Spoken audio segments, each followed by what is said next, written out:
an agenda. We have some over here. It's dark in here. These lights are off. Josh, can you bring an extra agenda over here too? Just so we have one for, Like, look at the. Oh, yeah, it's very dark on Do them. we need to turn these lights on? yeah, can we turn the lights on here? Not Yeah, that I mind it like this, I know. but That's it. yeah, you can't We see can't really anyone. see. It's gonna be There we bright. go, much better.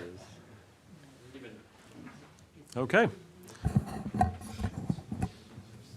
All right, why don't we begin? Good evening, everybody. So welcome to to our meeting of the Danvers Planning Board. It is today, Tuesday, March the 10th, 2026 at 7 p.m. We're here at Danvers Town Hall. Before we begin, just make sure you mute your cell phone so they don't go off during the meeting. My name's Lou George. I'm the chair, and I'm joined here today by Jean Hartnett, who is our clerk, and by our members, Michael DeCoulis and Jim Sears. And we're also joined by Josh Morris, principal planner with the town of Danvers. And we will also have a presentation from Aaron Henry as well this evening. Okay, so let's take a look at our agenda item here. So we're going to, our first agenda item here is a discussion about the housing production plan, to be followed by a discussion about the open space and recreation plan. Josh, are we ready to begin on the housing production plan piece, or or do we need to? Yeah. Let me, I see Jennifer Goldson, the consultant signed in. Okay. Let me just, yep, she's, Jen, would you mind just turning on your mic, just so we could make sure that we could hear you? Just make sure from a technical standpoint, we're on the up and up? Yeah, absolutely. Is this loud enough? Yep, Yes, that seems appropriate. Yep, that seems great. Perfect. sounds great. So I guess we'll have a presentation by town staff first, or? I think we'll just pass it along to Jen. Is it all right if we pass it along to you? Yes, perfectly fine. Am I able to share my screen? Let me see. Yes, I made you a presenter. So Okay. It should be Great. good. And Jen, if you can just go and sort of, at the beginning, if you can just introduce yourself, and then just sort of, I think it's, you'll be doing just sort of a walkthrough of what we'll be talking about today, and I know that we'll be, this is something that we've discussed before, the housing production plan, and I believe that this is going to be a discussion this evening, taking any questions that we might have from the board, and it's not going to be we're not going to be having a vote this evening. And it's not a public hearing, but in the chair's discretion, we can take, if members of the public do have questions or comments, I would entertain them as well. So Jen, why don't we begin? All right, that sounds great. Thank you for that introduction. I'm Jen Goldson. I'm a planning consultant, and I have a firm called J.M. Goldson, and we were very happy to assist the town of Danvers in putting together this draft housing production plan, and I'll talk all about it in a moment.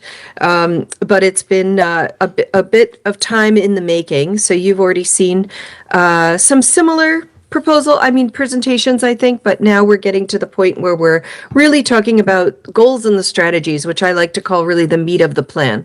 So again, I'm Jen Goldson, and you also met my colleague, Noah Harper, who no longer works with my firm, but he was very instrumental throughout a lot of the planning work that was done. All right, so a little bit of background. So what is a housing production plan and why maintain one?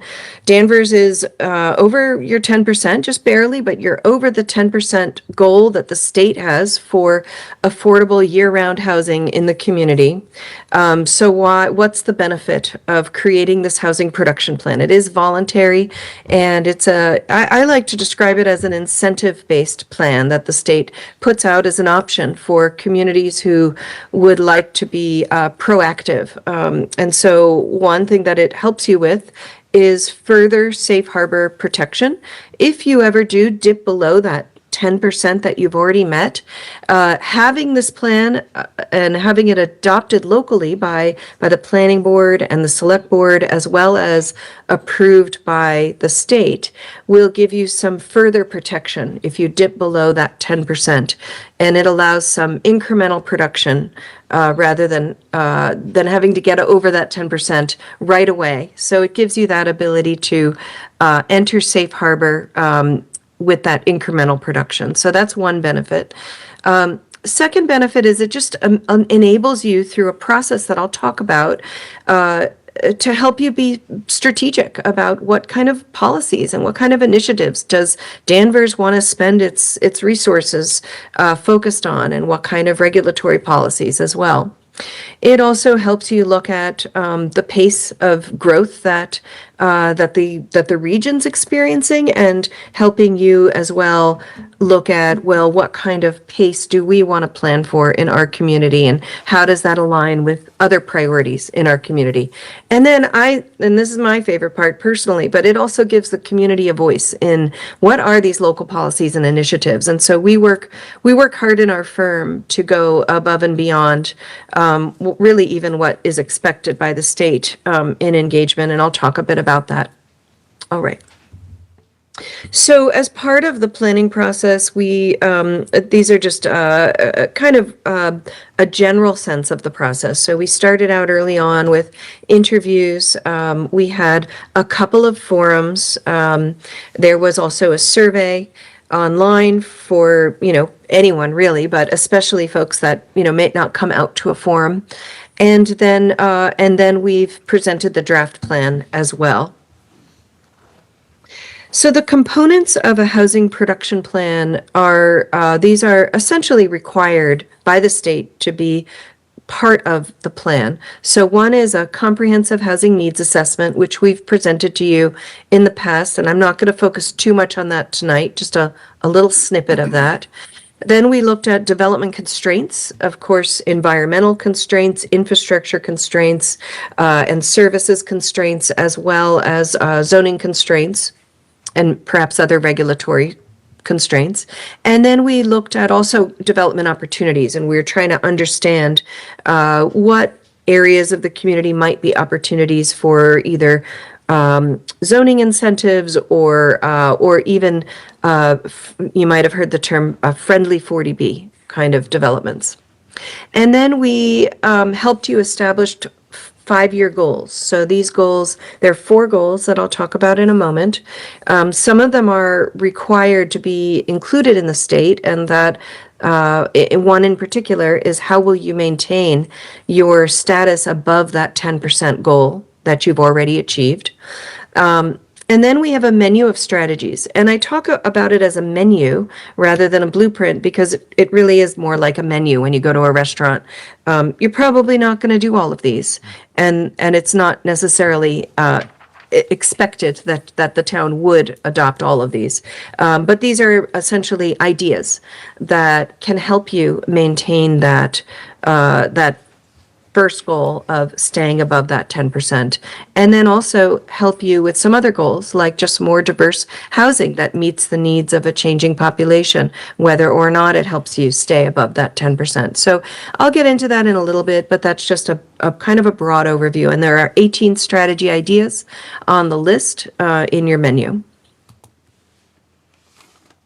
So these ideas really came from a variety of places. We looked to the responses that we received from the community forums, both community forums, as well as the interviews that we conducted with stakeholders, town boards, and other leaders. Also the community survey. And then we also looked at the needs assessment that we did, trying to understand what are your primary needs and how is your population changing.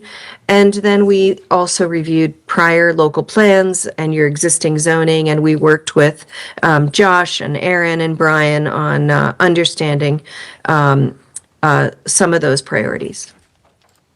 So this is a brief summary. I know I gave you a whole presentation about housing needs before, but in brief, I'll just sum up that I pulled out just a few of the indicators that we looked at. It's actually quite a meaty section of the plan, and I know you've seen it before.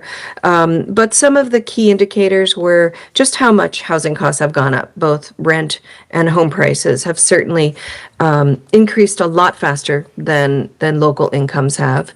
There are about 30%, so one of almost every 3 residents or households, I should say, are what we consider cost burden, meaning they're spending more than is sustainable on their, whether it's rent or mortgage payments or other housing costs. They're spending more than 30% of their gross income. And then we also looked at how many of the existing residential properties in Danvers actually doesn't meet what your zoning says right now for lot size and for frontage, and there's 78% of those residential parcels don't meet what zoning requires. And that's okay. You know, there some people call it existing nonconformities. An older term was, well, they're grandfathered. But it's an indication that the zoning really isn't the right size to match what's actually on the ground. So we looked at that pretty carefully. And so these are just some of the takeaways, and I hope this is big enough that you can see it, but I'll just read them anyway. So affordable housing options for both those low and moderate income residents, and that will help you stay above your 10% goal that the state has set out. Smaller, more flexible housing types. We have seen household sizes getting smaller, really a demand in both rentals and affordable homeownership as well. Accessible homes to support aging in the community in particular. And that doesn't just mean physical accessibility, can mean other types of accessibility as well. There's, hearing and sight and all sorts of accessibility, but looking at can you support aging in the community? Starter homes and ownership opportunities for younger families. Zoning changes to just allow a greater mix of housing types so people have options and a way to stay in Danvers. Dimensional zoning updates, that's getting at that, so many non-conforming properties. And then strategies just to reduce that cost burden for households in Danvers. All right, so that's a real quick snapshot of a very detailed section. So let's go into those 4 goals. So the first one I said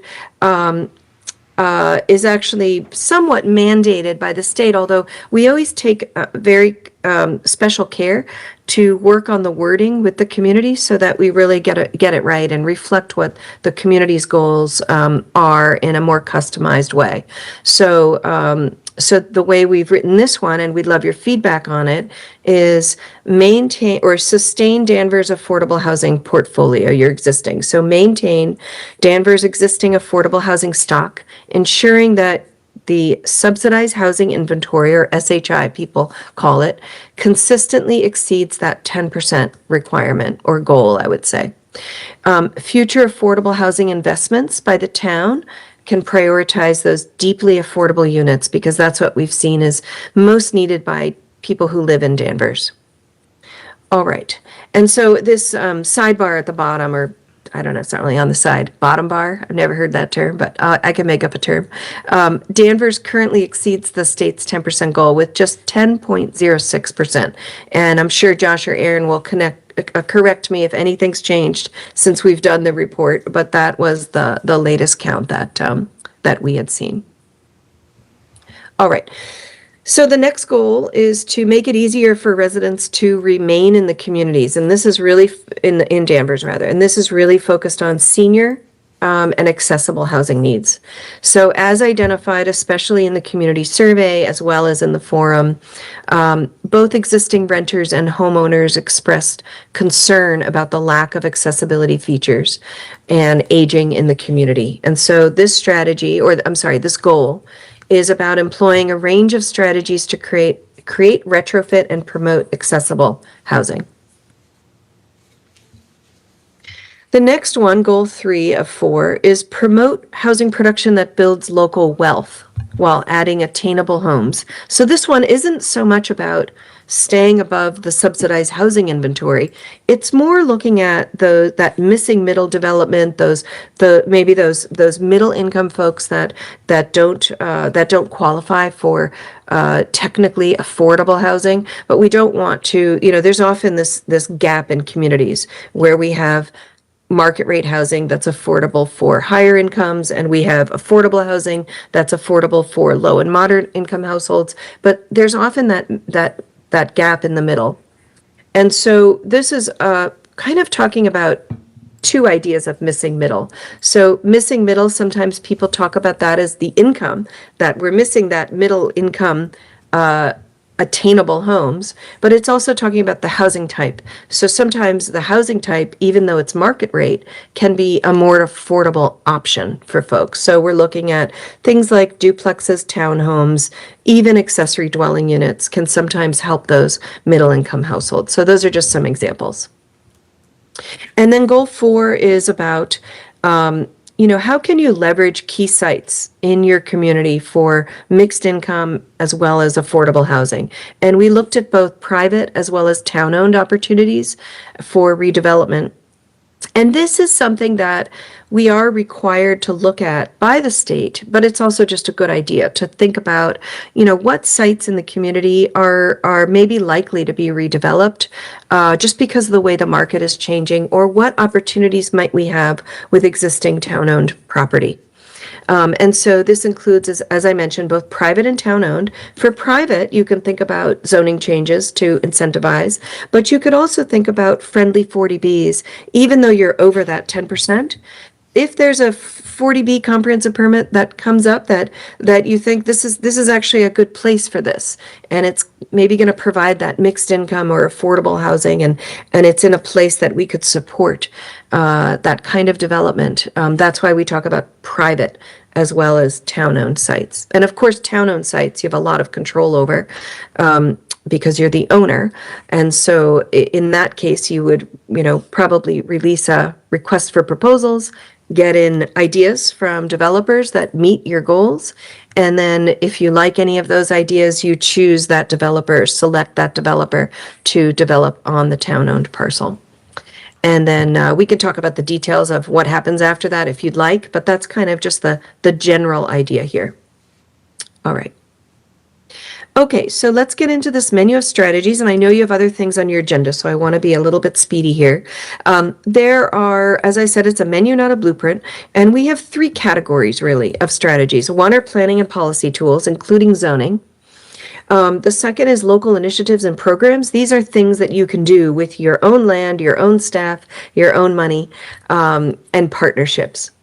And then capacity, education, and coordination, we always like to look at to make sure you have the ability to actually implement this plan and the ideas that come out of it, as well as have strong coordination within the community and then with partners who can help leverage community assets as well. All right, so looking at each of those 3 categories, we have 6 strategies in this planning and policy tools. And I'm not going to read every one. I know that you have the plan already, and hopefully people can see these 6 as I'm introducing them. But really, these all focus on updating local regulations and zoning to support that housing production. It doesn't mean that the housing production will occur if you change zoning. It still relies on the market response. But these are things that can help you stay above the 10% and create that those additional housing options that we talked about in some of those goals. And this is a map that relates to that that category, essentially. This one is looking at the character-based zoning district, CBZD, and you can see in one of the, let's see, which number was it? It was, where is it? It's this one. It's number 2, apply the town center live work to uncover downtown segments. And we're talking about some of the segments here to basically connect. So that was one idea that you can mull around and consider, just to give you a more specific concrete example in that list. All right, strategy number 7 through 12 are all about those local initiative ideas. So these ideas identify specific sites, funding tools, and redevelopment opportunities where Danvers can use its town staff, its boards or commissions, its trust to play a more direct role in supporting housing. So you have things here like support the housing authority in creating and preserving units, subsidize affordable housing by supporting private developers potentially where it meets your goals, and do a home repair retrofit for eligible households, including seniors. So these are some ideas. And then I pulled out a map in the plan. We documented some town-owned properties parking lots, and we also identified the Danvers Electric parcel. So these are just some ideas. Not all of them would work out, but the idea is to look at these more carefully and see if there is a way. Sometimes I know we did some work in the town of Winchester to turn a town-owned parking lot into affordable mixed use through a request for proposals, and incorporated the same amount of parking for the public plus additional parking they dug underground for the residents. So they didn't even lose parking. So just some ideas. Sometimes that doesn't work. It's not feasible to do that, but I just wanted to throw that idea out there. Okay, and then the last category is capacity, education, and coordination. And there are all sorts of ways, including sources of revenue for the Affordable Housing Trust to keep the trust going strong. It can be a very powerful tool, and your trust is really great. We spent a lot of time working with them on this plan, so I think there's a lot of potential there. Identifying a monitoring agent to just make sure you don't lose those units and you can find new tenants or new buyers for those affordable units. Housing roundtables, another idea, and that's just all about coordination. So these are some ideas. All right, so next steps. Tonight's meeting, happy to answer questions, hear discussion. As the chair said, thank you for saying that in the beginning. No official vote is planned tonight. If you'd like to send us comments, we're happy to make additional revisions. And then we'll refine that plan. And then after that, we would, I think that the town would ask the planning board and the select board to both vote to approve the plan when you're ready. And then the town would then submit to the state. It's the Executive Office of Housing and Livable Communities that needs to approve the plan. And that can take up to 3-ish months, but typically I've found they're much quicker than that. So that's kind of the timeline, and yeah, happy to take any questions. All right, I'm going to stop sharing my screen. Okay, great. Thank you very much. And so I'm going to go and, does town staff have anything to add at all before I turn things over to the board with any questions at all? Not at this time. Okay. And I do want to make a note as well that and Josh, I believe that the housing production plan is currently on the town's website Yep, that's correct. as well, so that's good. So if anyone does want to have a chance to review it as well in further depth, it's available on the town's website, and I think it's on the link under I believe under the Affordable Housing Trust. Okay. That's sort of where its home is right now. Sure. Okay. So, all right, I'm going to turn things over to the board with for any questions. I'll start things off with how about with Jim? Okay. Thank you. So I appreciate their presentation. I just a little skeptical, only the fact that I work with a lot of developers and builders in my day job. And the problem that we're seeing is, building costs are probably anywhere from $300 to $350 a square foot. So it's extremely expensive to build anything today, whether it's affordable or not affordable, just to build it to code. We're talking about state subsidies or local subsidies. I'm not sure if that's going to happen, especially on the local level. I don't think the town can afford to subsidize this unless you can get it from the Affordable Housing Trust, and I'm not sure, how much money or ability they have to do that. I know that, we were at the forefront, kind of ahead of the game on the MBTA zoning for downtown, and when that came to a head where we had to make some decisions on that, we did tweak it a little bit, but we had the foundation in, so we were kind of ahead of the game in the state having that in there. But since it's been in there, the feedback that I'm getting, we probably approved a half dozen of these. Maybe a couple are built. Others have not been built and are nearing their expiration on their permits or their building permits, or if they even pulled them on their approvals. So, after going through that effort, we see these projects come through and that they're not built, or the one that is off the table tonight that came in front of us is not going to be, is pulled.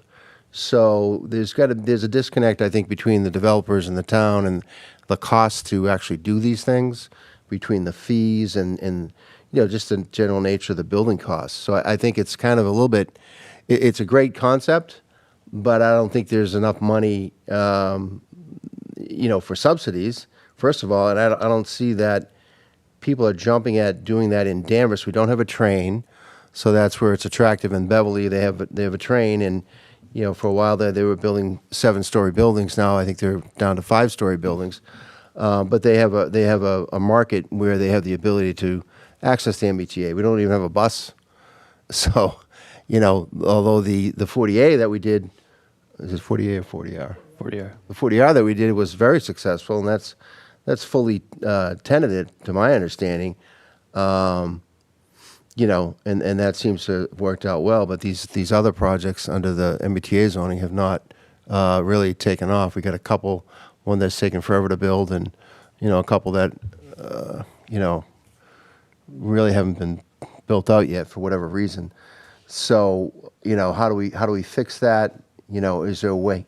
I'm told that it's after you look at all the fees that you incur, as a builder for this type of development, and then you're giving away or you're selling a unit well below market value or two, depending on how many units you build. I just had a client that is building in Georgetown. He's selling the houses for in excess of $1 million, and he sold 2 low income. It was a duplex, but those units went for in the low 2s. So that's a big effect on a builder today that's going to lose a lot of that potential profit or even carrying their costs. I mean, this was a huge house that was built and split in half, and the cost of building the house probably exceeded what they sold it for. And it just seems that I'm not sure of the fairness of that necessarily, where it's thrust on the developer per se, but that's I guess my perspective. So I think we have a long way to go. I mean, it's a great concept, but I don't know where the money's going to come from. I don't think anyone's ever, other than, I don't know if there's someone here from the Danvers Affordable Housing Trust. I know money goes in there, but I don't know, where the money's going to come from. So, Mr. Henry, did you want to address that question? I will do my best. Aaron Henry, the town's director of Land Use and Community Services. I also staff the Affordable Housing Trust. So I'm not going to speak for the trust, but I do understand the money coming in and the money going out a little bit. Essentially right now, the only revenue into the Affordable Housing Trust is the payment in lieu of units. That has probably brought in a little over 100,000 over the last few years. I think that bylaw went in 18 or 19. I believe we've received about 100,000 over that time. So that's part of, I think, why Ms. Goldson stresses that we should probably think about that and whether or not the existing revenue stream is adequate for that moving forward. The Housing Trust does do some subsidies of developments. Those tend to be developments that have an incredible amount of affordable housing, such as the proposal or it's been approved, it hasn't been built yet, on Water Street. It was 140 something units. It was going to be 50% affordable in perpetuity with another 50% for 20 years or some term.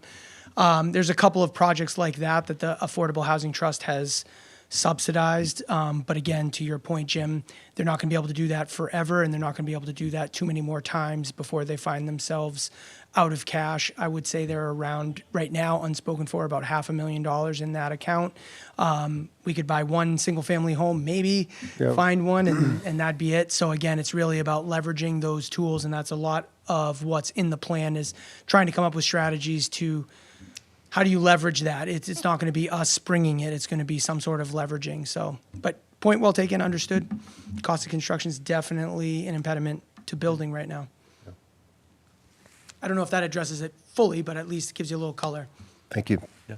I want to see also if Ms. Goulston, if she can address just in terms of that, I guess the question in terms of just the reality, sort of these market realities and how that's affected a plan. I know you pointed out that it's sort of it's a menu. And so that certain, it's not necessarily taking all of the items. So how would that, how have you seen in terms of housing production plans sort of dealing with some of these issues that Mr. Sears pointed out? Sure, yeah, and I agree with Aaron's points. What I would add to that is, zoning does rely on the market, right? So when you rezone, you're not necessarily going to see construction right away. And the zoning really does have to create feasible projects. So we do like to, once you get into the nitty gritty of just trying to decide if you're going to rezone, we do recommend that you run some pro formas. What kind of development what development opportunities are in this zoning district and could they pencil out given the zoning changes you're looking at? So that's one suggestion, is bringing the market realities into your zoning considerations. But the second one I just want to say about subsidies, and almost every community we work with, even as, big as Worcester down to, Rockport, all sorts of housing trusts and communities where we do work with housing trusts as well as housing production plans. We also like to emphasize that subsidies don't just mean money. Your town land is also, the land cost. By wiping the land cost out for an affordable housing developer, especially a mission-driven developer, can actually leverage a project and create a feasible situation where you wouldn't have one otherwise. So don't forget about the land costs as well.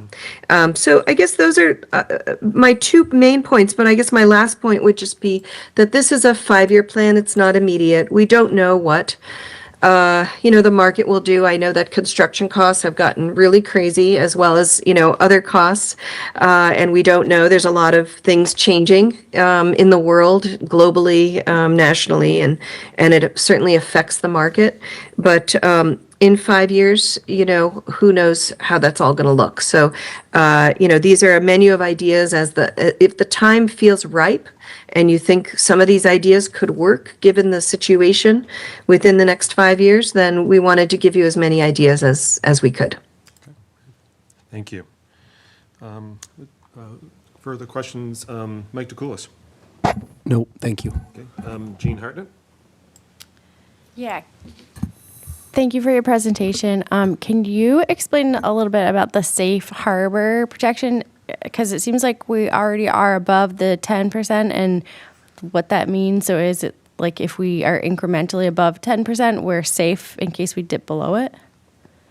So what it means is right now you are technically in safe harbor because you have exceeded the 10%, but you're only a teeny bit above it. I don't have the slide in front of me, but it was like 10.05 or something percent. So if so, 10.06. Okay, thank you.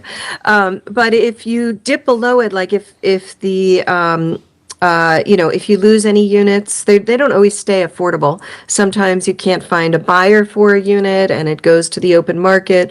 Other times the deed restrictions expire.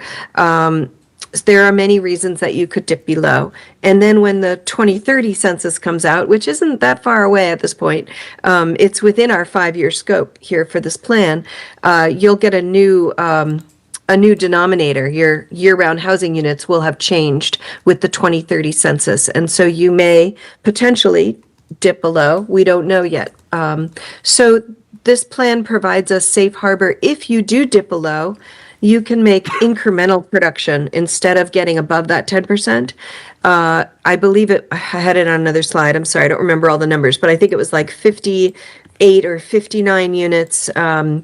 You could get that incremental production and get into safe harbor again, even if you don't increase over the 10% requirement. So it's a future protection, And just a quick, having this plan in place. Just a follow-up question, I guess, in terms of the safe harbor, maybe just for those of you who are, and for those who are maybe, in the members of the public or listen, what happens if one falls below the 10%? Sure. If one falls below the 10%, you can be subject to what a lot of people call unfriendly 40B comprehensive permits happening in places maybe that don't align with your plan and with your town goals. Okay, thank you. Mr. Can I Henry? just ask to follow up on that real quick, just on the, Go ahead, Jim. so for the affordability, so it just seems that with the recent legislation in the last few years between the MBTA zoning law and the last year's ADU law, it would seem it would have made more sense to make the ADUs affordable, wouldn't you think? Because if you're encouraging people now to build ADUs, which can be rented to anyone and not deed restricted or for families, those are going to increase the housing stock, and thereby, if they're not affordable, because they more than likely would not because of the cost to build them, now you have more housing units, less affordable. Now you're below the 10%. So if we're encouraging two-family dwelling units in every residential zoning district, isn't that going to backfire on us? So, I mean, I could speak to that a little bit. It comes up all the time. Communities do look at, are there ways to make our accessory dwelling units affordable and count on the subsidized housing inventory? And the short answer is yes. Barnstable's been doing that for a long time, but it's more complicated. I don't want to just give you the short answer. I want to give you the long answer because it's a very difficult process. Each accessory dwelling unit, in order to be counted on the subsidized housing inventory, Barnstable puts through as a comprehensive permit, believe it or not, under Chapter 40B. You think of comprehensive permits as, hundreds of units of mixed income housing. But Barnstable actually made each little ADU its own comprehensive permit. So every homeowner needed to go to the zoning board and get a comprehensive permit approved and put a deed restriction on it, and then go out to a lottery, broadly advertise along the region with an affirmative fair marketing housing plan, and select a tenant based on lottery. And what we have heard anecdotally, I don't have any study to back this up, but what we've heard anecdotally is that a lot of homeowners are very reluctant to go down that path, to have an ADU put out as a lottery. They just want more control over, who are we renting this unit to? So that's part of it. And then the other piece of it is just the administrative burden on the town. The town of Barnstable actually has to do income verification of all of those units every year, and they have several dozen of them. I don't know what the current number is. We did their housing production plan years ago, and it was several dozen at that point.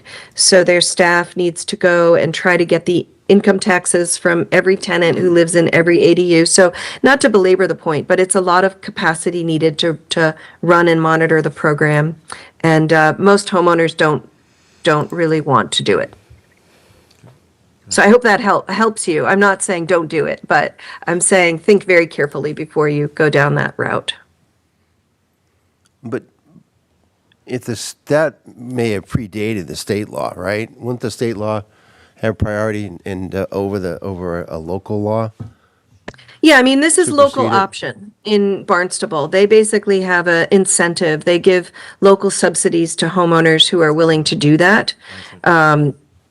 But now ADUs are allowed by right anyway, so I think it's even less likely that those local owners are going to do that. But you would agree that if we're going to encourage making every single-family zoning, residential zoning a two-family zoning, and we're encouraging that by changing the zoning in Danvers to state that, it's not going to help our low-income numbers. I agree that the math is going to increase your denominator if you see, any substantive amount of ADUs. I don't know what your current number is up to at this moment, but I don't see a feasible way of creating affordable units out of those.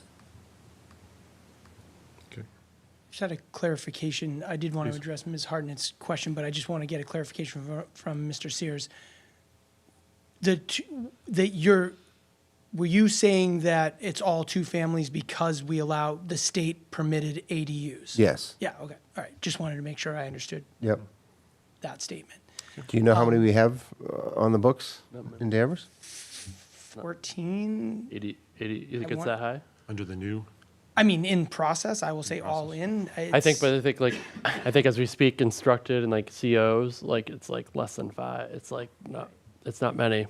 I think like everything going back to the construction cost point, I think this idea that the community and every community in the state, ADUs are going to be put in every backyard in everyone's house.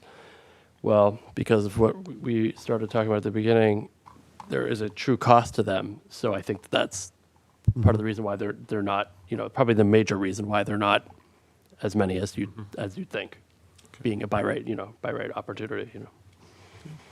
I wanted to also just clarify one little point, and I don't know why I feel like this is one thing about 40B that is worth putting out there. So let's just say your 10% number is 1,000 units. You need to have 1,000 affordable units. If you go under by 1 unit, so you have 999 units, you could open yourself up to, it may take 2 or 3 40Bs of some size before the state closes your ticket window.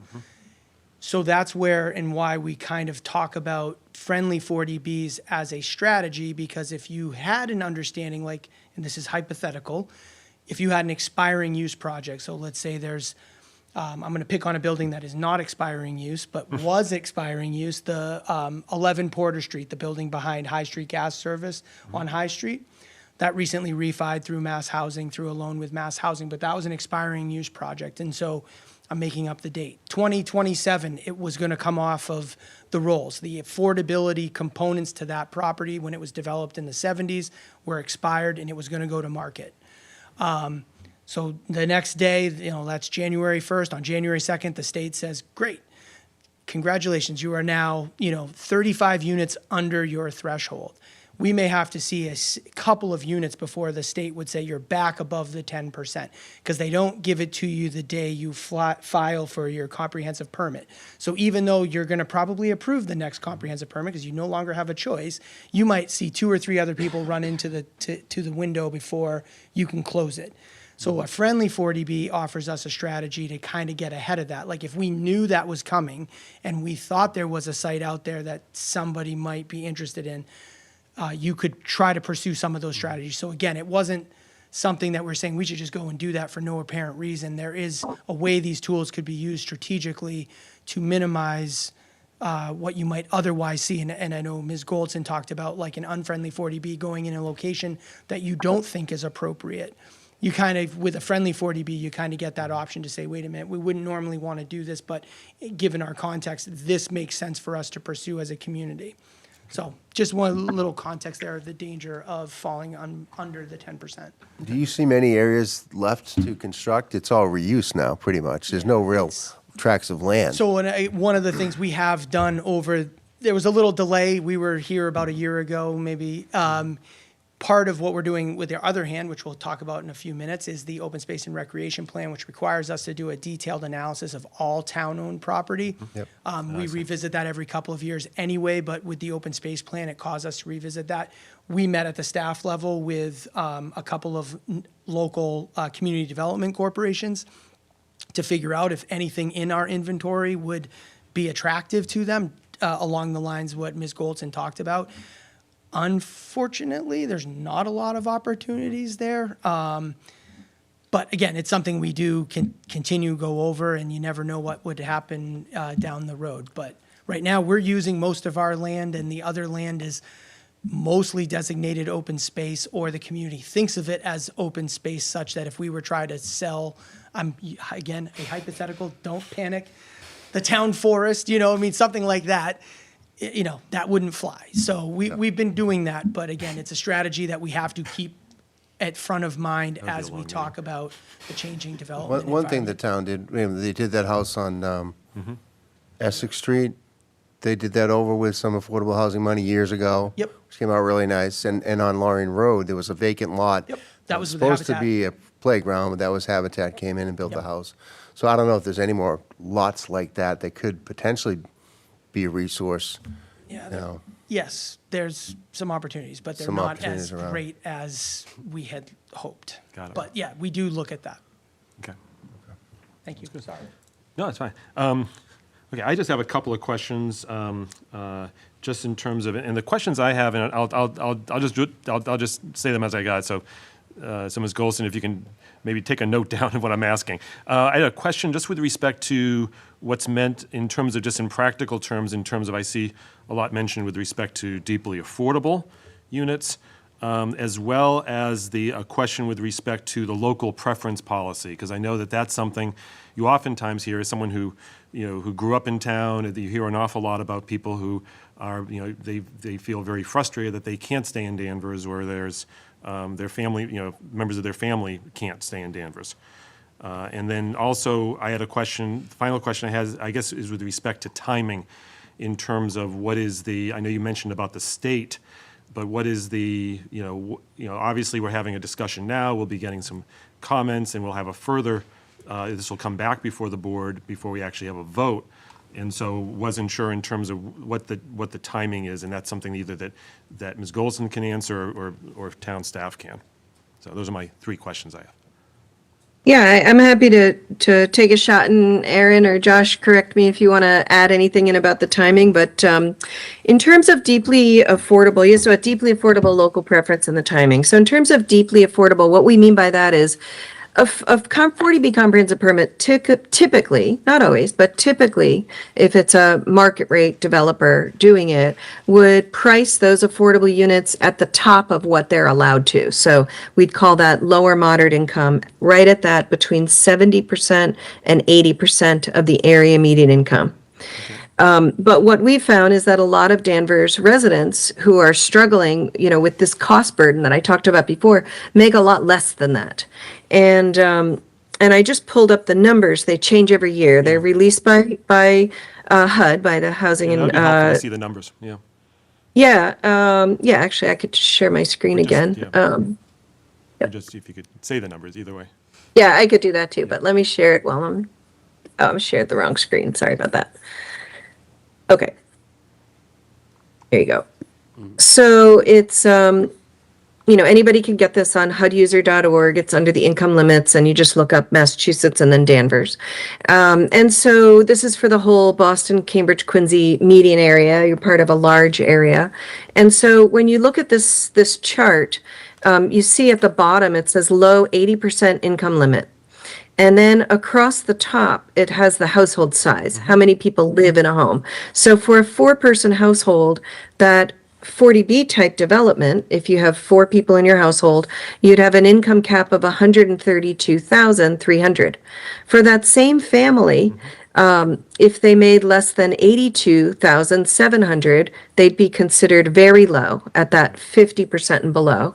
Right. And then if they made less than $49,600, they'd be that extremely low, or 30% of the area median. So when we're talking about deeply affordable, we're talking about these top 2 tiers that are the lowest, extremely low and very low. And you can see it varies for household size. So for example, a single person living alone, like many seniors do, if your income is less than that $34,750, you'd be considered extremely low income and needing that deeply affordable unit. Does that make sense? Sure. So that could be someone retired, like receiving, Social Security or something of that nature. Exactly. Yeah, exactly. Okay. And then the local preference. Yeah, a lot of communities adopt a local preference policy that basically says that when they create affordable units, either through their own local initiative, like I said on those town properties as an example that we showed on that map, or even through comprehensive permits, you have a local policy to ask the state to approve that up to 70% of the units created can be prioritized for people with connections to Danvers, whether they're Danvers residents, people who work in Danvers, or people who have children in Danvers schools.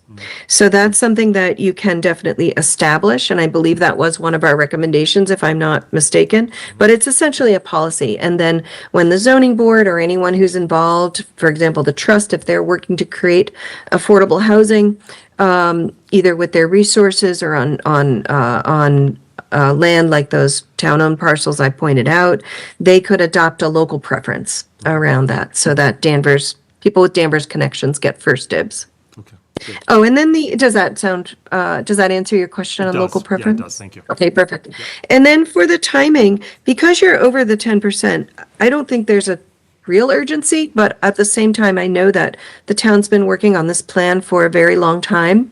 And there's probably some urgency around, just let's get this done, finally, and not forget about it and then need to go through this whole presentation again and whatnot.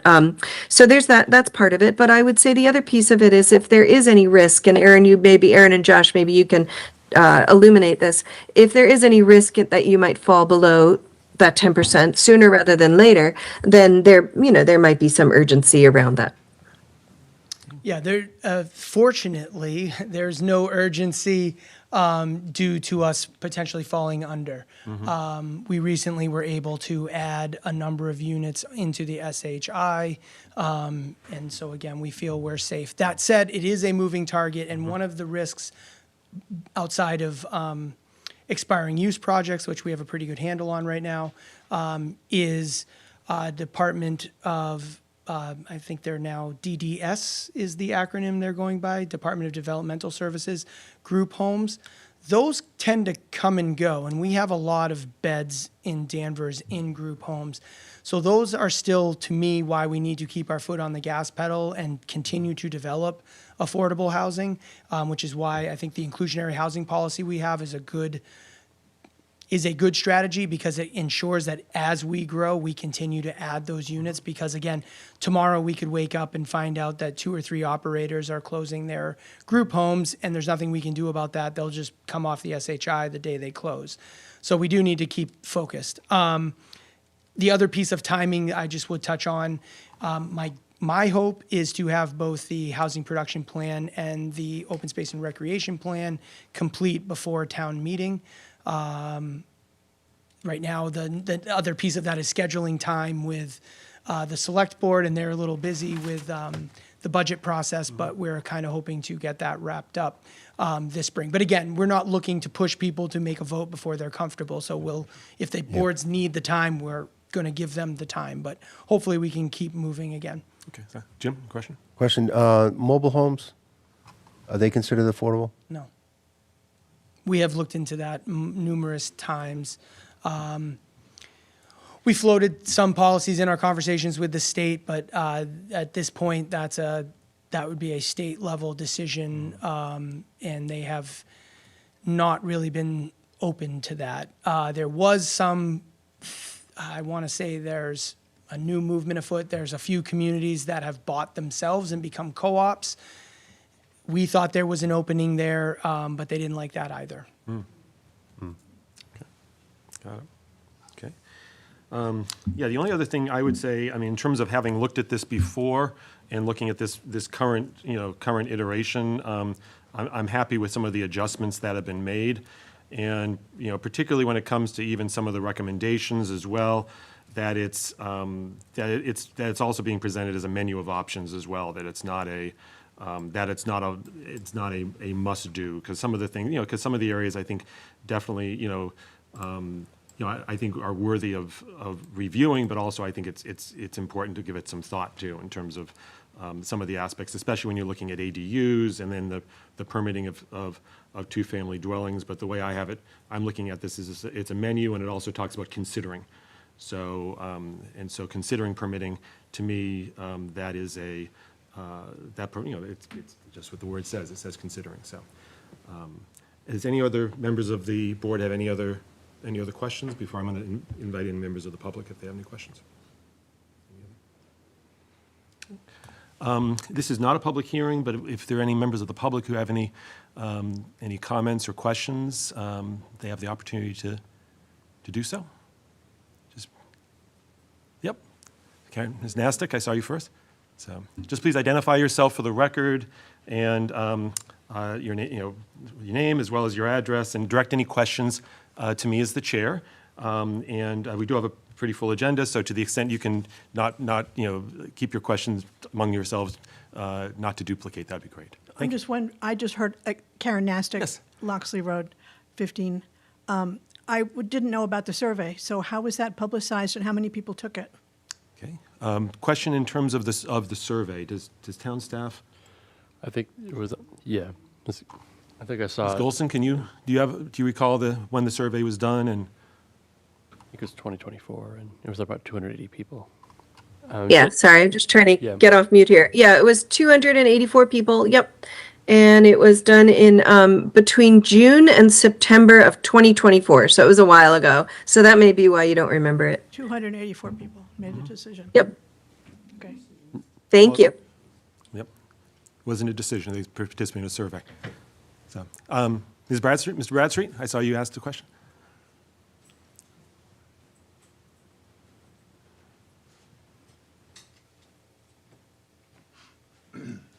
Bill Bradstreet, Town Meeting Member, Precinct 1.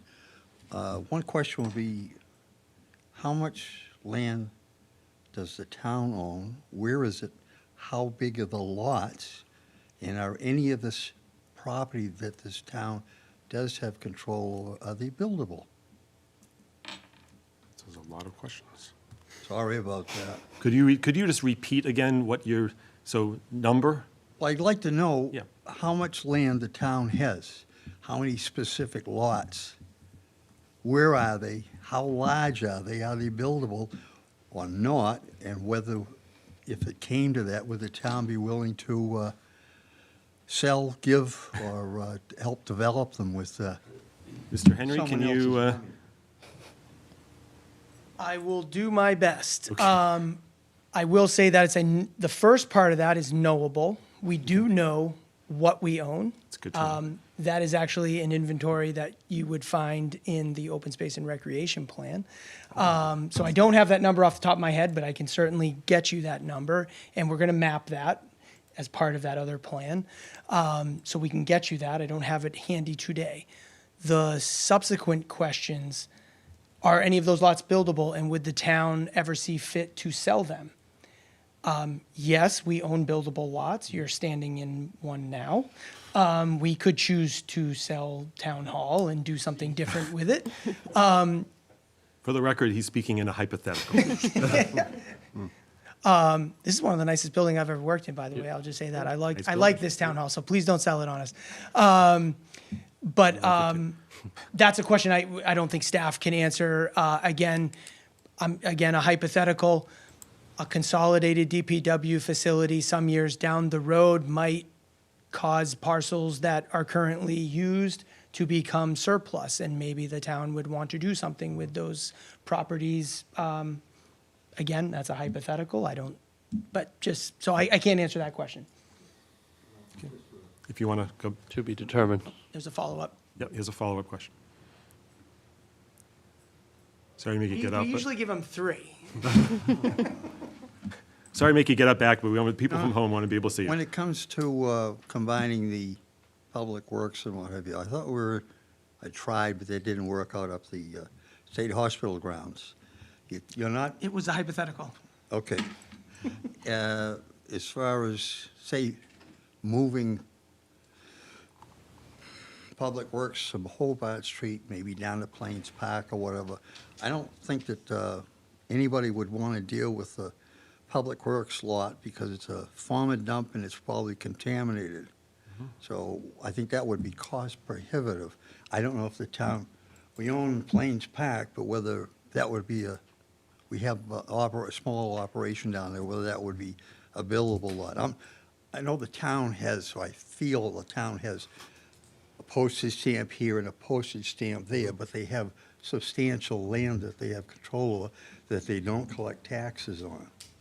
So that's my concern. How can we afford it? I'm not sure that, I think that's more of a rhetorical question Yes, than one I should try to answer. Okay, thank you. Any other, Mr. Zubrick?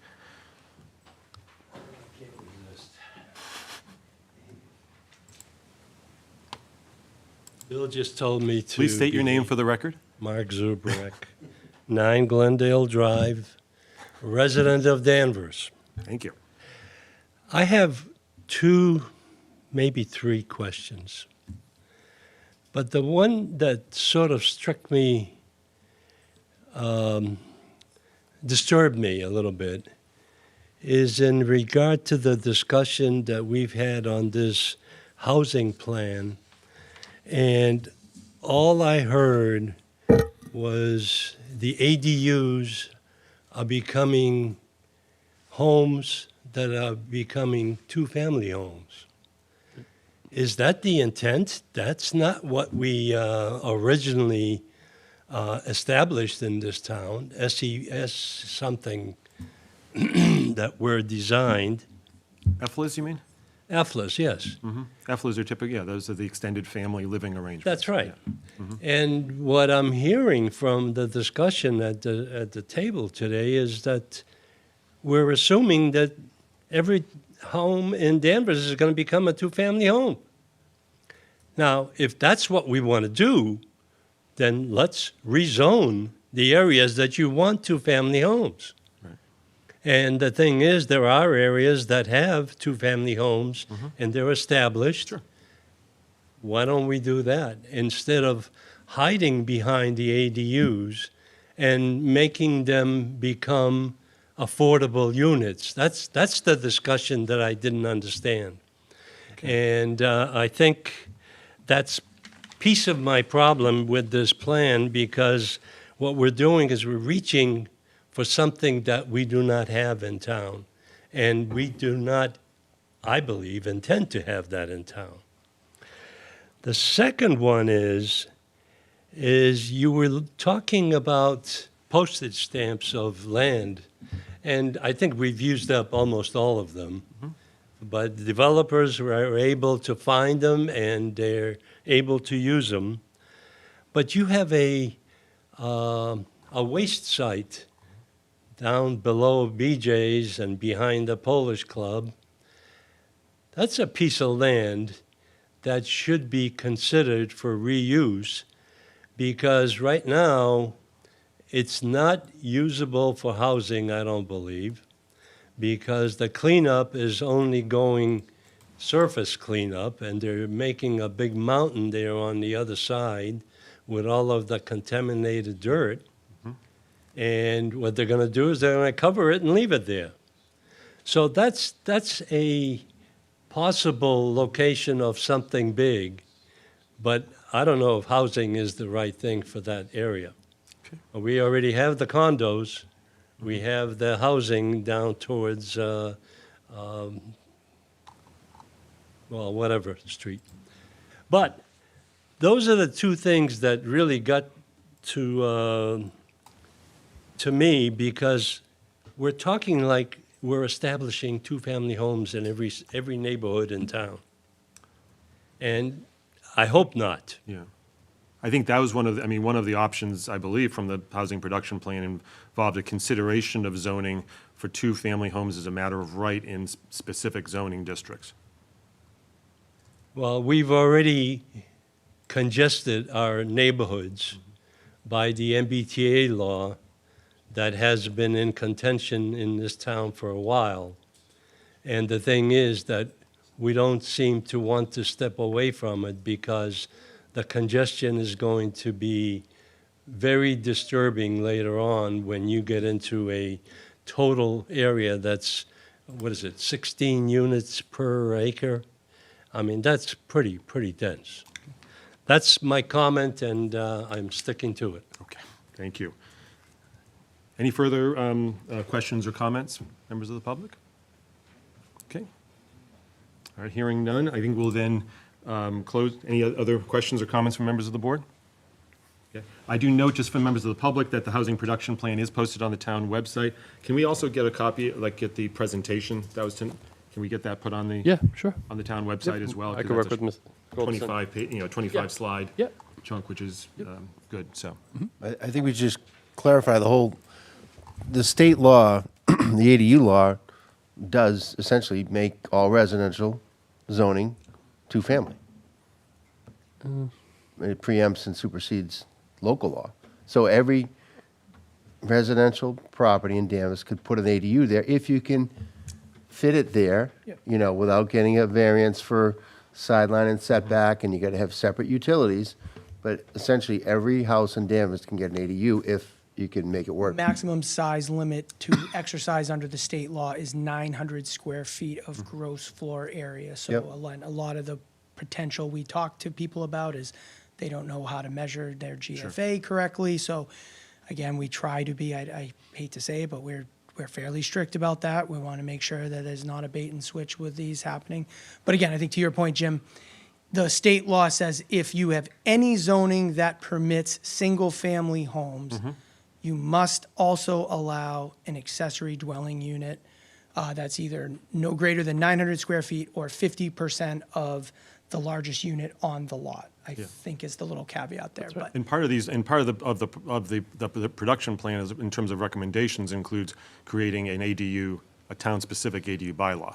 yeah, we think, although we can live with the, we are able to enforce the rule just fine, but we Okay. would like to clarify local zoning so that we're not relying on case law or, you know, we'd like to see it in our book, and communities have been doing that. And again, there's a few other things related. We want to talk about EFLAs at that same time and talk about dwelling conversions, just because, again, I think those three things are all closely tied to each other, and I think pulling at one causes a problem in the other. So I think you kind of have to look at all three at the same time to ensure that, again, there's always unintended consequences, but I think if you only tackled one of those and not the three, you'd really see some problems that wouldn't make sense. So I think we're hoping to, on the backside of this initiative, put pen to paper and talk to the boards and committees a bit more specifically about some tweaks to those bylaws. Got it. Okay. Sounds good.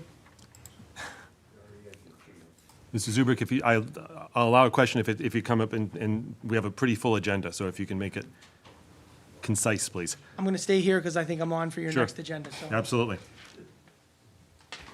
Because we will be back on this. The thing, excuse me, just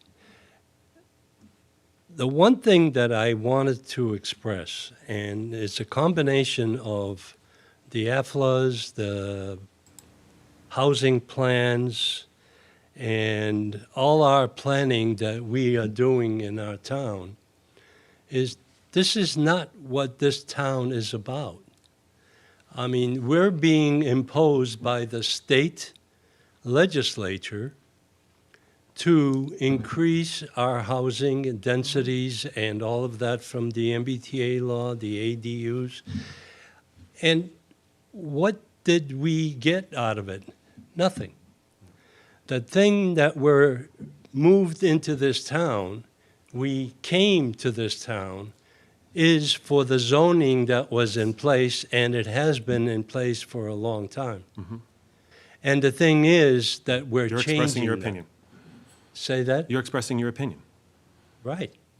And the thing is that we are, I don't know, we're getting squeezed out of Danvers because we can't take the imposing of state legislative actions that are making us change our zoning. We came here for a zoning issue because that's what we wanted. We can go to Topsfield. They have 2-acre zoning. Why didn't we do that? Because we couldn't afford it, but we could afford it here in town. And now you're forcing us to go to another location. Thank you. Thank you. Okay, there's no further questions or comments. We're going to, so when will we be seeing, Josh and Aaron, when will we be seeing this again?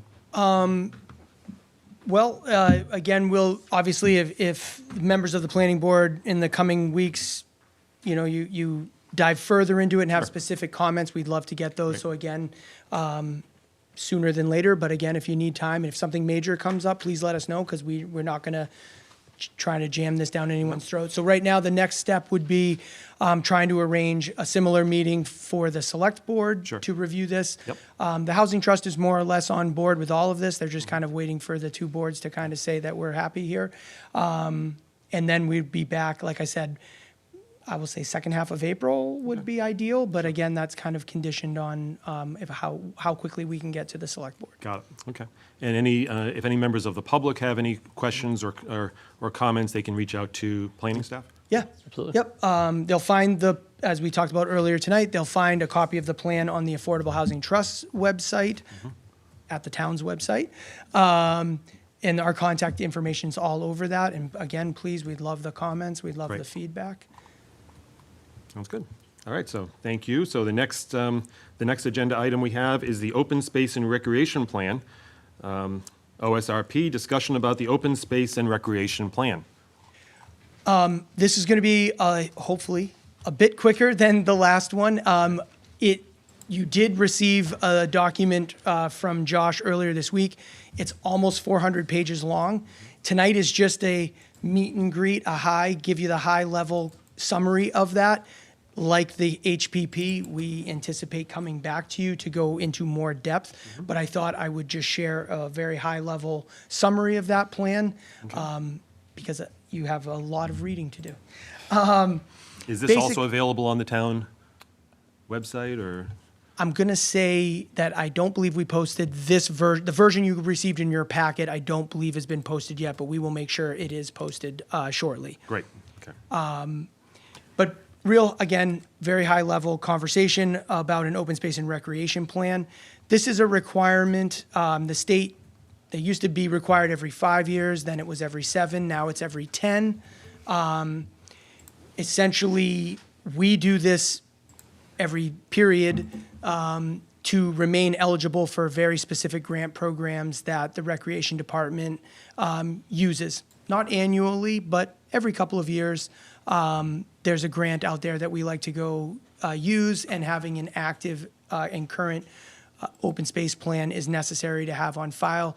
The state's also been putting more and more of its optional discretionary grants with these sorts of criteria, prerequisites. So again, this is just a good housekeeping thing to have on the books. This plan, this version, has been funded by state earmarks, technical assistant grants, and revenue from the revolving accounts that recreation users have generated. So again, everyone's kind of contributing to the funding of this plan. And at the end of the day, an open space and recreation plan is kind of the definitive resource on the community's natural areas, open spaces and playing fields, et cetera. Our next steps, similar to the housing production plan, we're in the process of coordinating dates to go to the Recreation Committee and the Select Board. The state, during this process, we have almost the exact same timeline.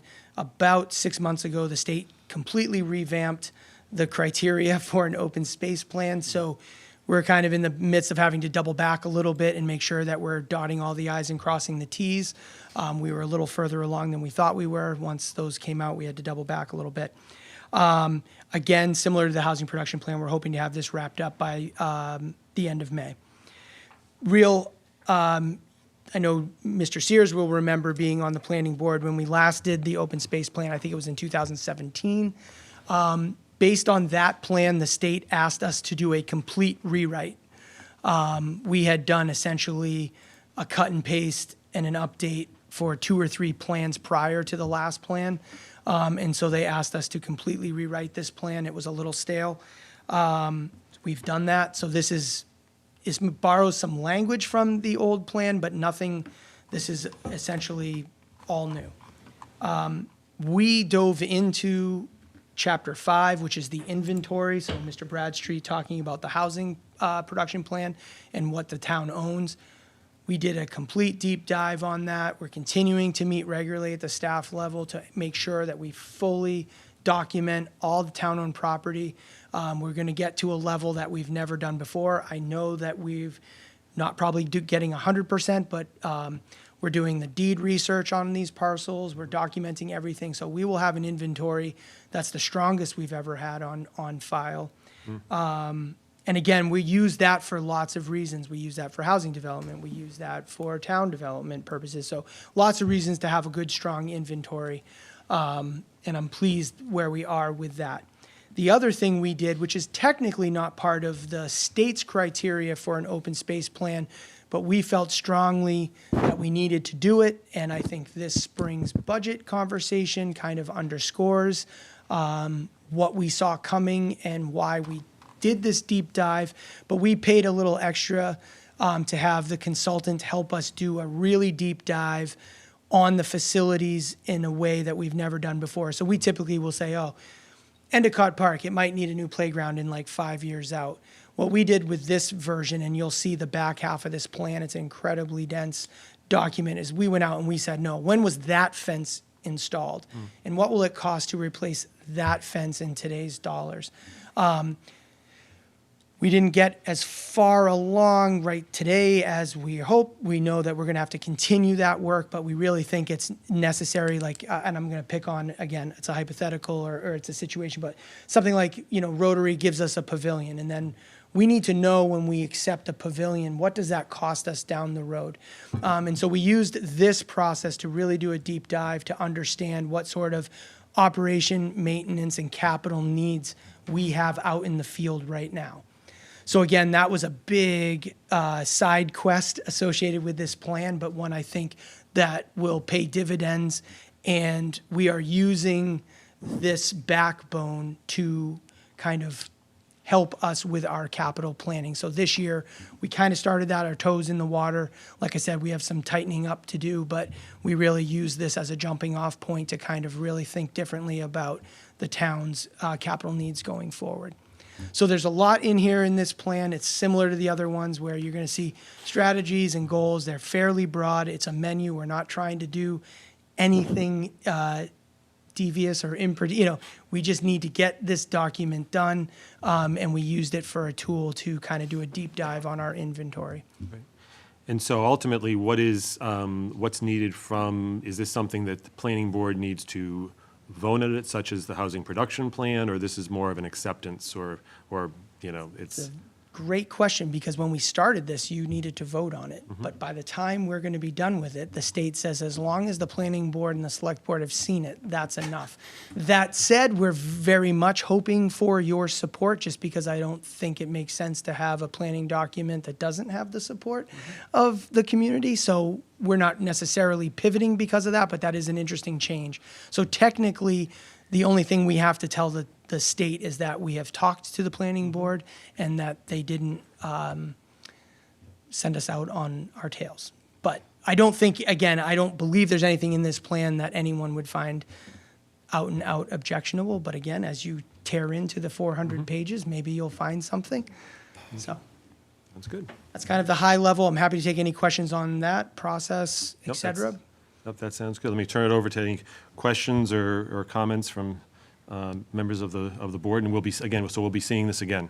Yes. Okay. Yeah. Like I said, ideally before the end of May. We're lining up the other boards, so hopefully we'll be back before the end of May. Okay. Jean, any questions or No. comments? Mike DeCoulis? Not at this time. Thanks. Jim? We got a lot of cemeteries. Yeah. And I will tell you, that's one of those weird things. We have talked about the cemeteries in particular more than any other thing. And internally, like, we are really trying to figure it out. And this is again, all these side quests come up when you start projects like this. One of the side quests was the state recently enhanced, was called the BRAVE Act or the HERO Act. I apologize. I think it was the HERO Act. One of the reasons we need to know where all the cemeteries are is that the municipality has a responsibility for veterans' graves, regardless of private, public. And so this is one of the side quests that we went down, was we have to make sure that we have all of the cemeteries understood. We just got to get some flood-proof construction over some of these wetland areas, and I think we could just, take care of a lot of things here. Right? Yeah. Let me know how that goes. I'm sure AI That's will another figure it commission. out. It's in the future. Yeah. Any question, Chip? Further? That's it. Okay. The only thing I'd say is that as also a member of the River Committee, seeing some discussion here, and I think I participated in one of the early meetings about this, and I think it's good to see some discussion about the area around Sandy Beach, John George Park, that area along our river, which needs I think Sandy Needs some Beach love. needs a little bit of love. Yep. So, okay. All right. Any questions or comments by members of the public? Okay. Hearing none, then I guess we will review it I and will mull it beg and? off. Again, similar to the other plans, to the public at home, I apologize, it's not posted today, but you will be able to find that on our website shortly. We'd love the comments. Where would you find it? Where would you? I'm probably going to put it in two places because should definitely be on the recreation page, and we're probably put it on the planning page as well, just Okay. because, again, depending on where you're coming from, you might not think of the other option. So we'll make sure that's posted. Someone doesn't have computer access, they can come by and take a look at it? Oh, too? absolutely. Good. Yep. And that's the planning office will get you where you need to go if you need to call, if you don't have access digitally. All right. Thank you all. Have a good night. Thank you very much. Okay, so, all right, let's go on to our third agenda item for this evening. It's a public hearing for 98 Newbury Street. Request for site plan review submitted by Timar Properties LLC for property at 98 Newbury Street, map 40, lot 10, pursuant to section 4 site plan review and a waiver from section 10.3.g width of access drives of the zoning bylaw. Said property is in the Highway Corridor Zone zoning district. The applicant is proposing to expand the existing mobile home park with the addition of 24 new mobile homes with associated site modifications. So I see the applicant is here, and if you can give when you give your presentation as well, if you can just, sort of give a little bit of the chronology in terms of how we've gotten here today as well. So if you've had other, in terms of, it's my understanding that you've been before another board as well. Yes. So, Thank you very much. My name is Nancy McCann. I'm here on behalf of the applicant, Timar Properties LLC. With me tonight is Steve Tedesco, a principal of Timar Properties. Also with me tonight is John Morin, the project engineer with Morin Cameron Group here in Danvers. And we are requesting site plan review for the property at 98 Newbury Street. That's located in the Highway Corridor Zone. This is the site of the existing Danvers Mobile Home Park. This property has a little over 7 acres of land, and the mobile home park has been in existence on this site for over 80 years. It started sometime in the early 1940s. And kind of playing off some of the things we heard earlier this evening, mobile homes provide needed affordable housing within the community, and this is a convenient location with access to this site. The sole access is directly off of Route 1, both in and out. In December of 2023, we received a finding from the Danvers Board of Appeals to allow for the expansion of the mobile home park that you're seeing on the site plan here this evening. Again, the mobile home park started in the 40s, certainly predated zoning in the town of Danvers. So it is a pre-existing non-conforming use, and we went through the hearing process with the ZBA, and the site, as you can see, the mobile homes currently existing towards the southern end of the site, and we're proposing to expand by adding 24 new mobile homes. There are currently 72 mobile homes on the site, and so we're expanding by adding the 24 mobile homes, and the Board of Appeals did grant us the finding required for that expansion. During and following that process, we did have conversations with the owner of 168 Center Street and reached agreement on a couple of items in addition to those conditions that the Board of Appeals put on our finding. There were some additional items, including the fencing that separates this property from 168 Center Street. It's an 8-foot-high beige fence, and that's shown and depicted on the plan. And there was also an agreement that's reflected on these plans regarding the location of the homes. Okay. And again, this is in addition to the finding, which I provided you with a copy of the ZBA decision, had some conditions also. So just excuse me. So this site plan, as the application for site plan approval encompasses the ZBA finding as well as you said these additional agreements, correct? That is correct. Okay. So this plan again reflects all of those conditions and agreements. some of them include the ZBA conditions with regard to a fire access gate that has been added to the plan, and you can see that up at the top of the plan. Purpose of that is to prevent access directly to Center Street. As I said at the beginning of this presentation, the access to and from this site is only from Route 1. And so there is an emergency access gate that would provide emergency personnel, fire personnel, access to the property off of Center Street if that was ever required, but otherwise the gate prevents access either into or out of the site onto Center Street. All of the conditions have been incorporated into the site plan as well as all of the agreements. All of the homes that you see there do comply with the dimensional requirements of the Highway Corridor Zoning District. We received department comments, and John will go and mention those to you, but all of the department comments, Engineering Department and Planning Department, have been addressed. And so what you see before you tonight is a plan that complies with department comments as well as the Board of Appeals decision.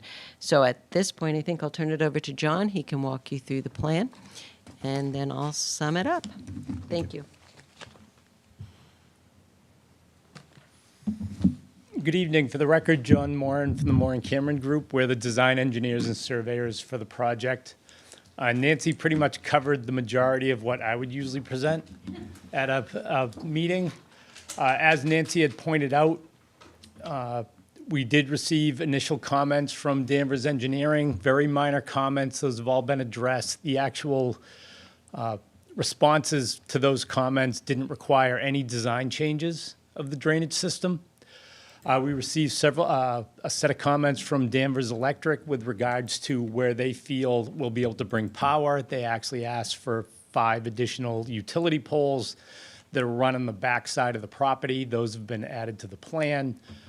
Planning Department had several comments. Again, very minor changes, really notations on the plans. And as Nancy had pointed out, all the requirements under the finding from the ZBA are incorporated into this design set. We had met with fire right after we received the finding, before we started fully engineering the design. We met with Danvers Fire to make sure that what we were proposing was acceptable to them. We ended up with an 18-foot wide roadway that they were acceptable with. Their big condition was they wanted to make sure that we maintained at least 20-foot wide clear span, which we do. And the other issue, as Nancy already touched upon, was access out to Center Street. The fire department wanted that to be labeled strictly as an emergency access and demarcated as such, because it never, ever formally was. And they wanted a gate, obviously, to prevent people from going out in that direction other than emergency vehicles. They also required a note on the plan that they wanted to make sure that vegetation along that emergency access was going to be maintained, so that they could continue with at a minimum a 20-foot wide aisle. So a note was added to the plan for that as well. As Nancy had pointed out, there was some conditions with regards to 168 Center Street, and it was really, the units were actually moved further away from that property line. It made things a little bit tighter on the other sides, but we were able to make it work. We proposed a fence now along that property line with 168, and as part of the landscaping plan, a note was added that where certain vegetation didn't exist, additional vegetation would be added to create a screen between the proposed project and the 168 property. One of the other things that was done is we've actually added a screen that was requested. I don't know if this is going to make it all the way, and it's not. So north is actually pointing to the right, so west is up. The westerly corner, right along where the access road heads up to Center Street, we were asked to put some screening along that property line. So you'll see that there's a lot of screening added along that edge. Again, the stormwater design is designed in full compliance with the state stormwater standards and the town of Danvers stormwater standards. Currently, there is no stormwater out on this site, so that'll be a big benefit. Other than that, I would be happy to answer any questions. Okay. Very good, thank you.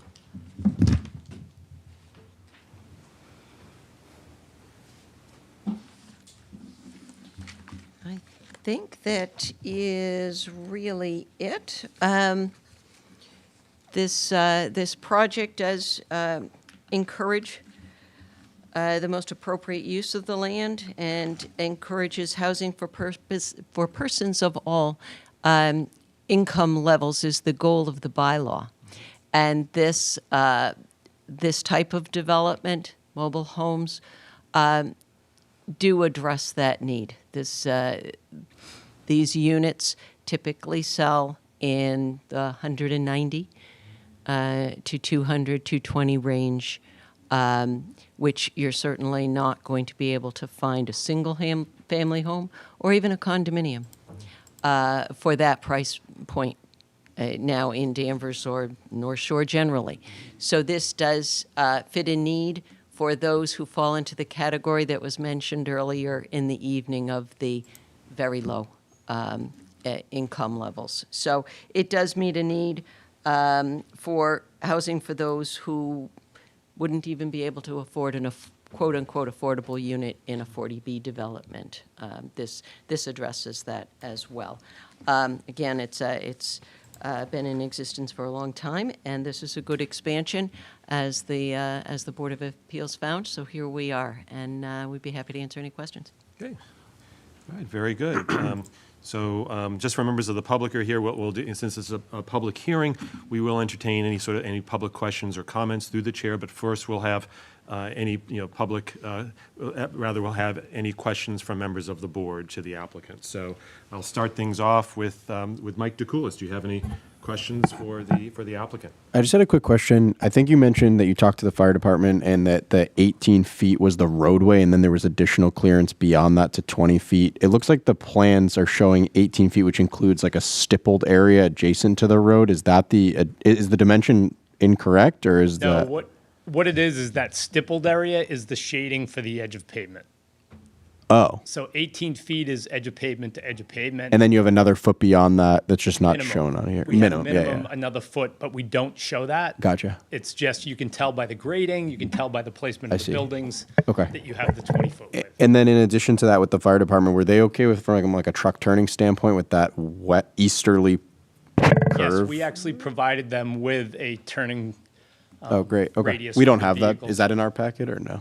Do we have that drawing? I don't think that. No. the I don't planning think it was department ever got submitted. Yeah, that's fine. I was just curious Yeah, no. if I missed it. The fire department was actually very pleased with the expansion Mm-hmm. because it far exceeds what is available in the existing park. So the existing park's really tight. I don't think the road within the existing park averages 18 feet. And they have a lot of tight turns in there, so they were very pleased with the design. And if you had noticed, the design from that was submitted to the zoning board to the design that's final, we actually looped the road around. So there was actually additional pavement that we're not getting any benefit by putting units on it, but what it does is it now provides a throughway traffic for fire so that they don't have to turn around. The original design had a T turnaround right behind where the project abuts 100 Newbury, and we eliminated that and we re-engineered it to make that a throughway. So the fire department was very pleased with that as well. Thank you.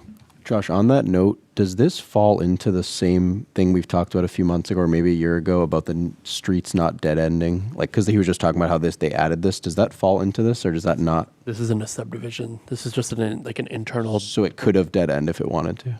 Yes. Okay. That was just a curiosity. Yep. Thanks. Jim, any questions? Yeah, I had a couple questions. Did you have to add any hydrants as part of this? Talking fire safety. Yeah, there's a couple fire hydrants. We are extending the water main. The utilities, water and sewer, are coming through 100, which our client has the ability to get through. We did submit an easement with the package. So we'll be bringing water and sewer through, again, that property known as 100, which is on the bottom of the screen or the easterly side of the property. So I think we have a minimum 2 hydrants that have been added to the plan. What about lighting? Did you add lighting? No lighting. And the emergency access is for fire Fire and access? emergency vehicles, correct. Is it gated? So is it Yes. a collapsible gate? Yep, Okay. So that if, in worst case scenario, there was a fire in the complex and you couldn't get out onto Route 1, cars could go on the Center Street? correct. Okay.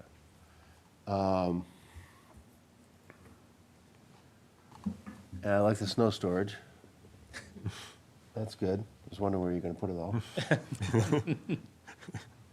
Does that present issues with vegetation, with salt and so on? Or how The is- areas where the snow storage is, we don't have any of the landscape beds, so it's just regular lawn, so it's just, we'd have to reseed it if there's an issue. How is the vegetation up there as far as buffering for the existing neighbors on Center? Along 168 Center, there are mature trees along that side. The majority of the site has been developed, so it's not a lot of mature growth in the majority of the property. Even in the back, up against the wetlands, there's a lot of debris that needs to be cleaned out of there. There's a large wetland located on the backside that kind of works as a buffer between us and the properties to the west. So we can't do a whole lot of landscaping in there because it's a wetland. But as it says, you know, existing mature trees and vegetation to be preserved along the lot line to the, as it abuts the Center Street neighbors. Yep. Could there is, as you go closer to where the homes are gonna be placed along that portion, down the bottom portion, how is the vegetation there? It's a lot of like scrub brush that kind of grew up after almost looked like the place was mowed down at one point. So there's not a lot of mature trees beyond the property limits. Like I said, it almost looks like it was cleared at one point. Again, you'll notice that note along 168 Center. We do have a note in there that it is, you can see it, that during construction, there are some areas where the construction is going to result in the removal of trees that may open up a view line, and we're required to replant that. And the fence you talked about is gonna go where? Right along 160, the abutters along 168, which is to the right. Or east, or trying You got a point. trying There to, you go. careful of the screen. Oh, good point. This is where, Ooh, it is a touch screen, Attorney McCann. Yeah. it's a touch screen? Yeah, So if you touch the screen, it can cause a problem. yeah, Oh, I, yeah. okay then. You can go close, just, yeah. We get a little closer Yeah. to the podium. Yeah. Okay, so it's right there is the fence, and the fence is 8 feet high, beige in color as requested.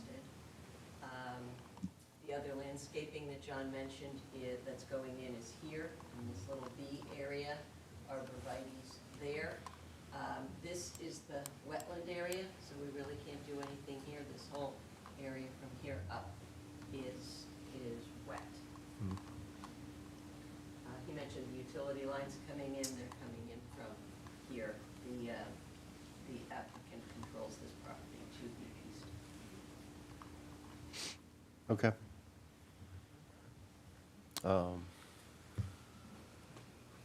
What's the width between the new, how close are the mobile homes on the right there, the right stack? How close to the property line? or- No, as they abut each other. Is there any requirement that they have to be so many feet apart? No. The only requirement we have is that in the finding issued by the zoning board, that middle set where they pretty much mirror each other, they wanted minimum 6 feet between those. But the other mobiles, there is no setback. There's no fire code issue or anything like that? No. Interesting. Okay, that's all the questions I have. Thank you. Okay. Jean, any questions for the applicant? Yeah, thank you. I have a question about the emergency access route. So is that going to be paved all the way through, or is it going to be paved up until the gate and then just vegetated? And my follow-up to that is, given the winter that we've had, is that going to be plowed in the winter? Yeah, thanks. So obviously, the easiest question to answer is because of the fact that it's emergency access, yes, the applicant should be plowing that as they would plow the rest of the development to Okay. keep that clear.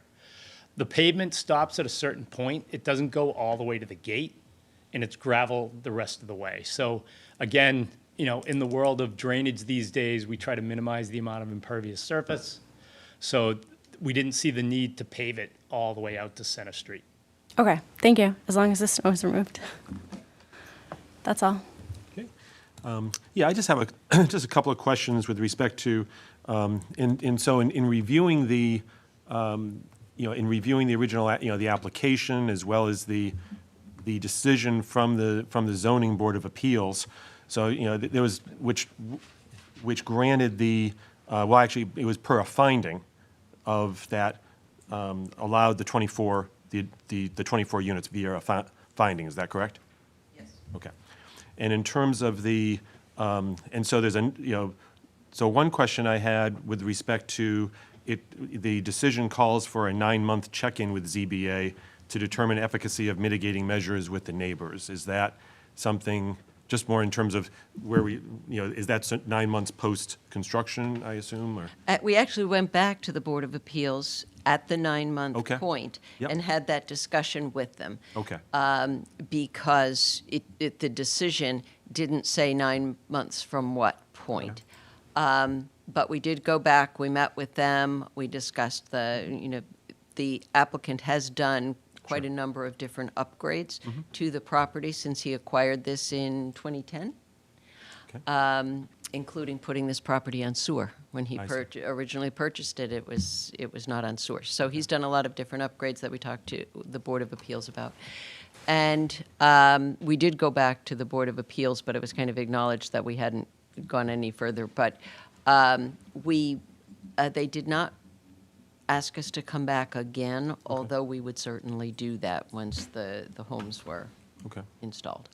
Okay, got it. Yep, that's not, not our board, but I was just curious in terms of what that fine, and I guess a sort of a follow-up in terms of looking at the decision. So, as you pointed out, there's a fair amount of specificity in the decision in terms of specifically in terms of rows of homes and distances, and even looking at the site plan itself, there is a, you have the, I believe, 3 different sizes of mobile homes, and, so you have, so the way it's all laid out, it's, certain sizes are in certain locations, and so I just want to, how are you ensuring that you're going to be, ensuring that that you comply with that as well, because we're looking at because of mobile homes that may differ in size, just to make sure that you indeed meet all the parameters of the site plan. Well, the site plan shows you where the different Yes. sizes are going to be. Yep. And those would be the pads, right? So the pads get installed Sure. with the utilities, and then the mobile homes are put on them. Yep. So if the pad is shown as a certain size, that's going to be the size that that size mobile home could go on. Sure. So it's really no different than a footprint of a building Okay. that's shown on a site plan. It's very similar to So that would hopefully then avoid a situation where in the, on construction day, a decision is made, oh, let's put this larger one here instead of the smaller location. That's right. It is laid out carefully here, and in conformance with the ZBA, we did show the homes closer together at the original plan, and the original application to the Board of Appeals, by the way, was 35 homes. So in that hearing process, it got adjusted down to 24, and with some requirements for distances Okay. between certain rows, and it is very specific in the decision, and the plan reflects that. And in terms of just with concern for abutters as well, do you have, in terms of, what do you have with respect to like construction sequencing and installing the pads and ensuring that things are done, so that, there's as little disruption as possible, as well as for the existing residents of the park as well? Yeah, we'd certainly be mindful of that, but there will be some construction going on when those pads are going in. The Center Street emergency access point will not be used for construction. That was discussed at the Board of Appeals. So all of the work will be coming in off of Newbury Street. And it will be done as expeditiously as possible, because it makes more sense once you have the construction equipment in there to move it along. And you've seen this happen across the street at another development where the mobile homes were, additional pads were put in, and there was really very little disruption going on. And in that case, there were new pads going in between existing homes, if you'll recall. In this particular situation, this is all one section that's being developed without particularly disturbing any existing homes, I should say. Okay. Yeah, very good. I think that's all the questions I have for the moment, but this is a public hearing, so we do have, if any members of the public have any questions or comments, you can raise your hand and approach the podium. Anybody? Okay. Yes, ma'am. When you go just approach the podium and state your name and address for the record, please, and address any questions or comments through the chair, please. To you. Thank you. Good, thank you. Hello, my name is Jane Thornell, and I'm an abutter here. I'm the next house up from the 168, and I actually have a couple of questions. And I'm First sorry, of- ma'am, what was your address again? Jane Thornell, 182 Center. Thank you, thank you. So my first question is, to address it to you, sir. Sure. Is that gated provision, has that been completed? Is that in its final state? The reason I ask is because there is a gated area.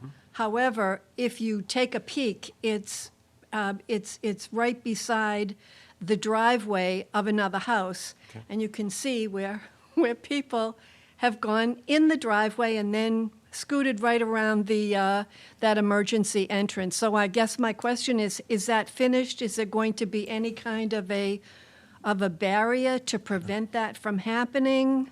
Why don't I ask can we pose that question to the applicant, just in terms of, I think the concern is in terms of using the emergency exit as a cut-through. So the gate's actually a new gate, and the new gate's actually a little further down towards the development, where the properties, that whole property is really neck down. It comes in on Center Street narrow, and then where the property expands is where we're putting the gate. Currently, right now, the abutting property, there's a driveway that actually comes off of the emergency access that they use. So the abutter is actually using that driveway. We have no intention of changing that. Like, it doesn't do anything for us. Our gate's a lot further down than where that gate is. I believe the existing gate that's there now is much closer to Center Street than where we're putting an actual gate. So my understanding is that's not complete yet. That piece is not done yet. Okay, all right, fair enough. My next question is, again, I'm at 182, which is the Hutchinson House, just turned 300 years old this year. Now, along the back of that, which abuts this property, is an original stone wall. And then there's a hill right there behind that. And so obviously, for sight, the hill is really a delightful thing to have.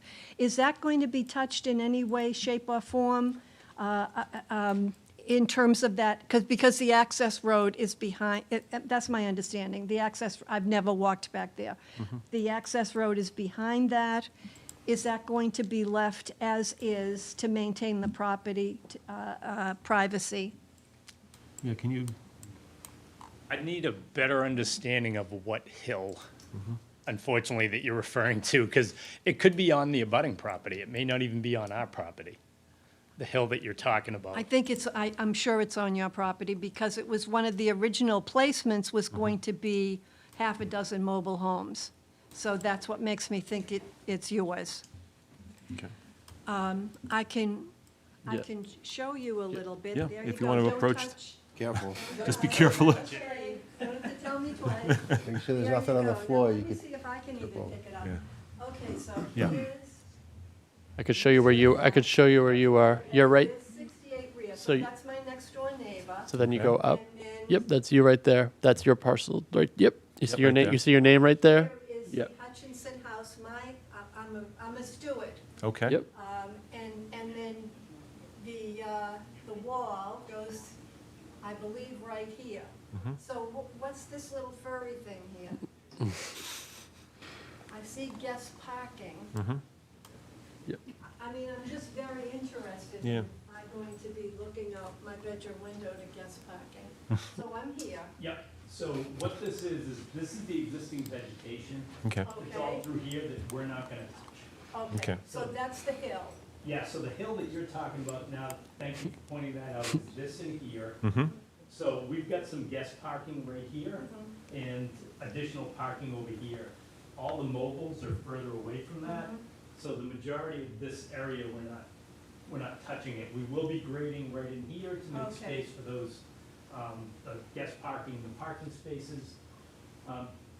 Josh, can Yeah. you go to Yeah. sheet C5? Topography. Yeah, we're going to check out the topography there. Should be on sheet C5. See. Oh, yeah. Okay. Yep. Grading. Yep. Okay. Zoom in there. So that's the, see, you can see the contours here, there's that hill. Oh yeah. Yeah. You can see it. 148, 149. That hill's around elevation 149. Right. That hill's staying. Mm-hmm. We're actually grading the backside of that hill so that we can cut into the slope slightly Okay. to get into the, create those parking spaces. So she shouldn't see. This is my stone wall. Yes.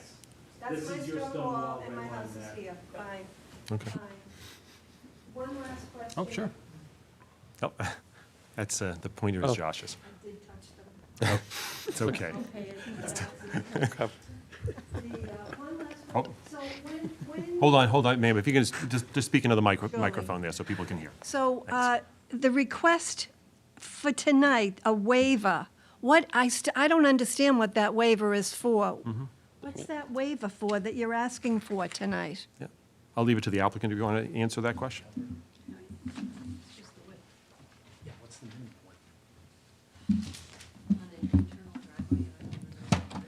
Right.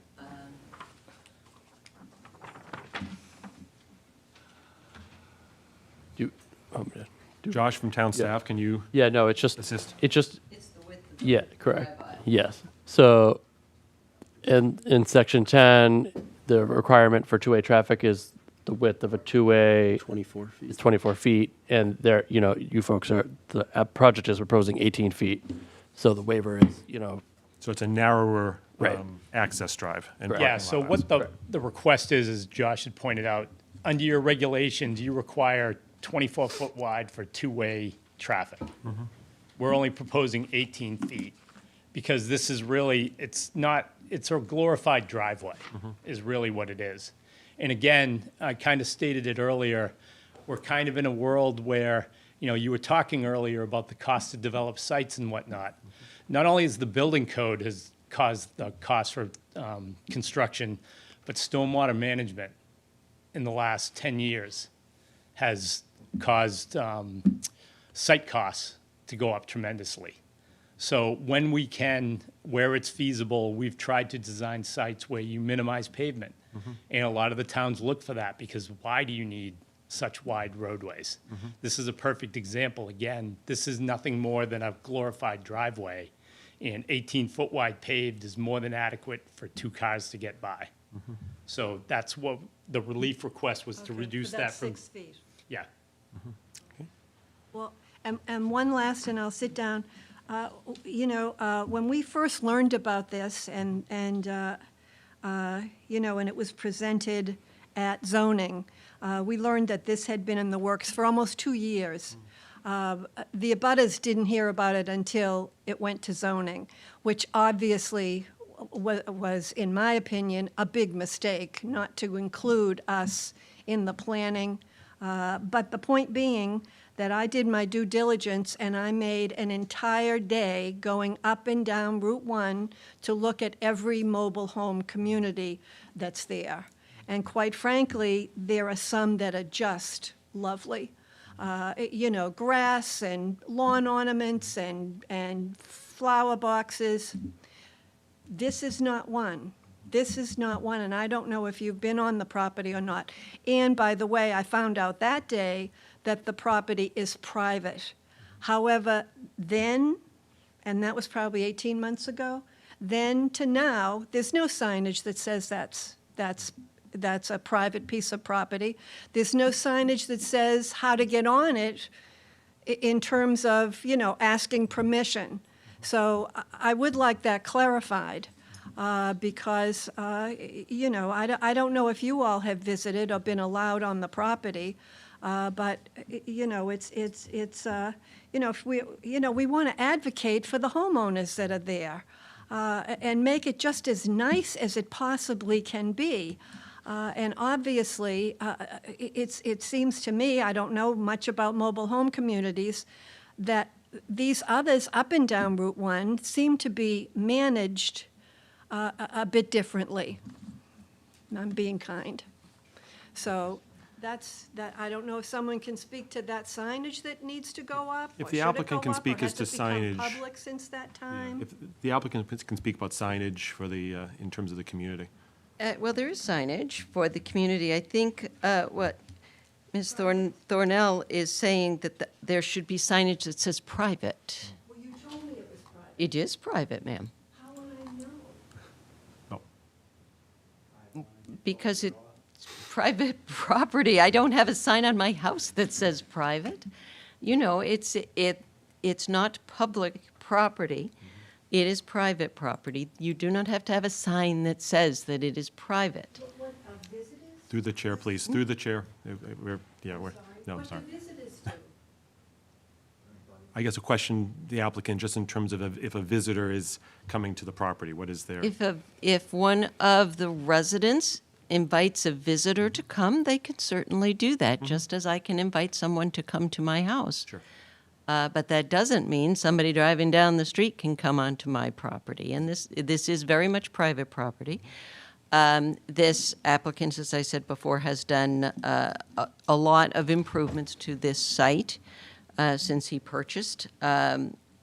Some of them at considerable expense, particularly bringing in the sewer service, but there has been additional landscaping added. And as we went into great detail at the ZBA meeting, as units, homes become older and get turned over, he brings in new homes. So how many have you, at that point, you had redone very recently, at that point, 5 different new homes.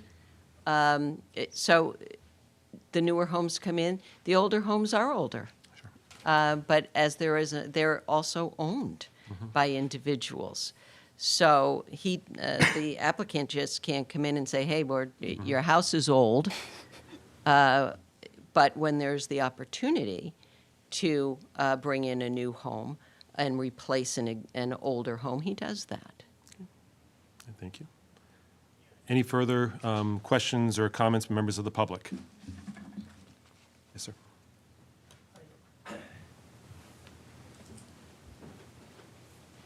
I'm Cameron Zorine, 168 Center Street. Thank you. So, Mike, I have 2 questions. One of them is about runoff water, and is there like a mitigation plan there? And especially when there is a snow pileup, what happens? Like as it melts suddenly, does it come off to other properties, or does it go down?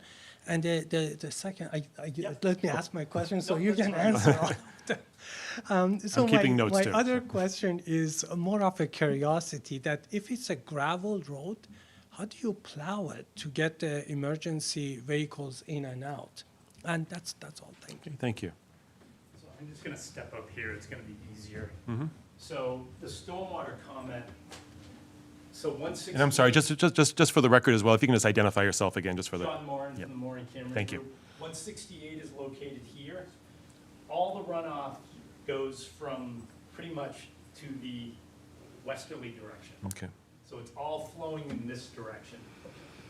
As you had pointed out, what's happening with stormwater. As I had mentioned earlier, we have a huge stormwater system designed right here. That's been reviewed by the Town of Danvers Engineering Department, and they've approved it. That's been designed in accordance with the state standards and the town of Danvers standards. So any runoff, snow melt, as the abutter pointed out, there's a hill right here, snow stockpile, the majority of it is on the downhill side or top of that hill. That's all running down in this direction as well.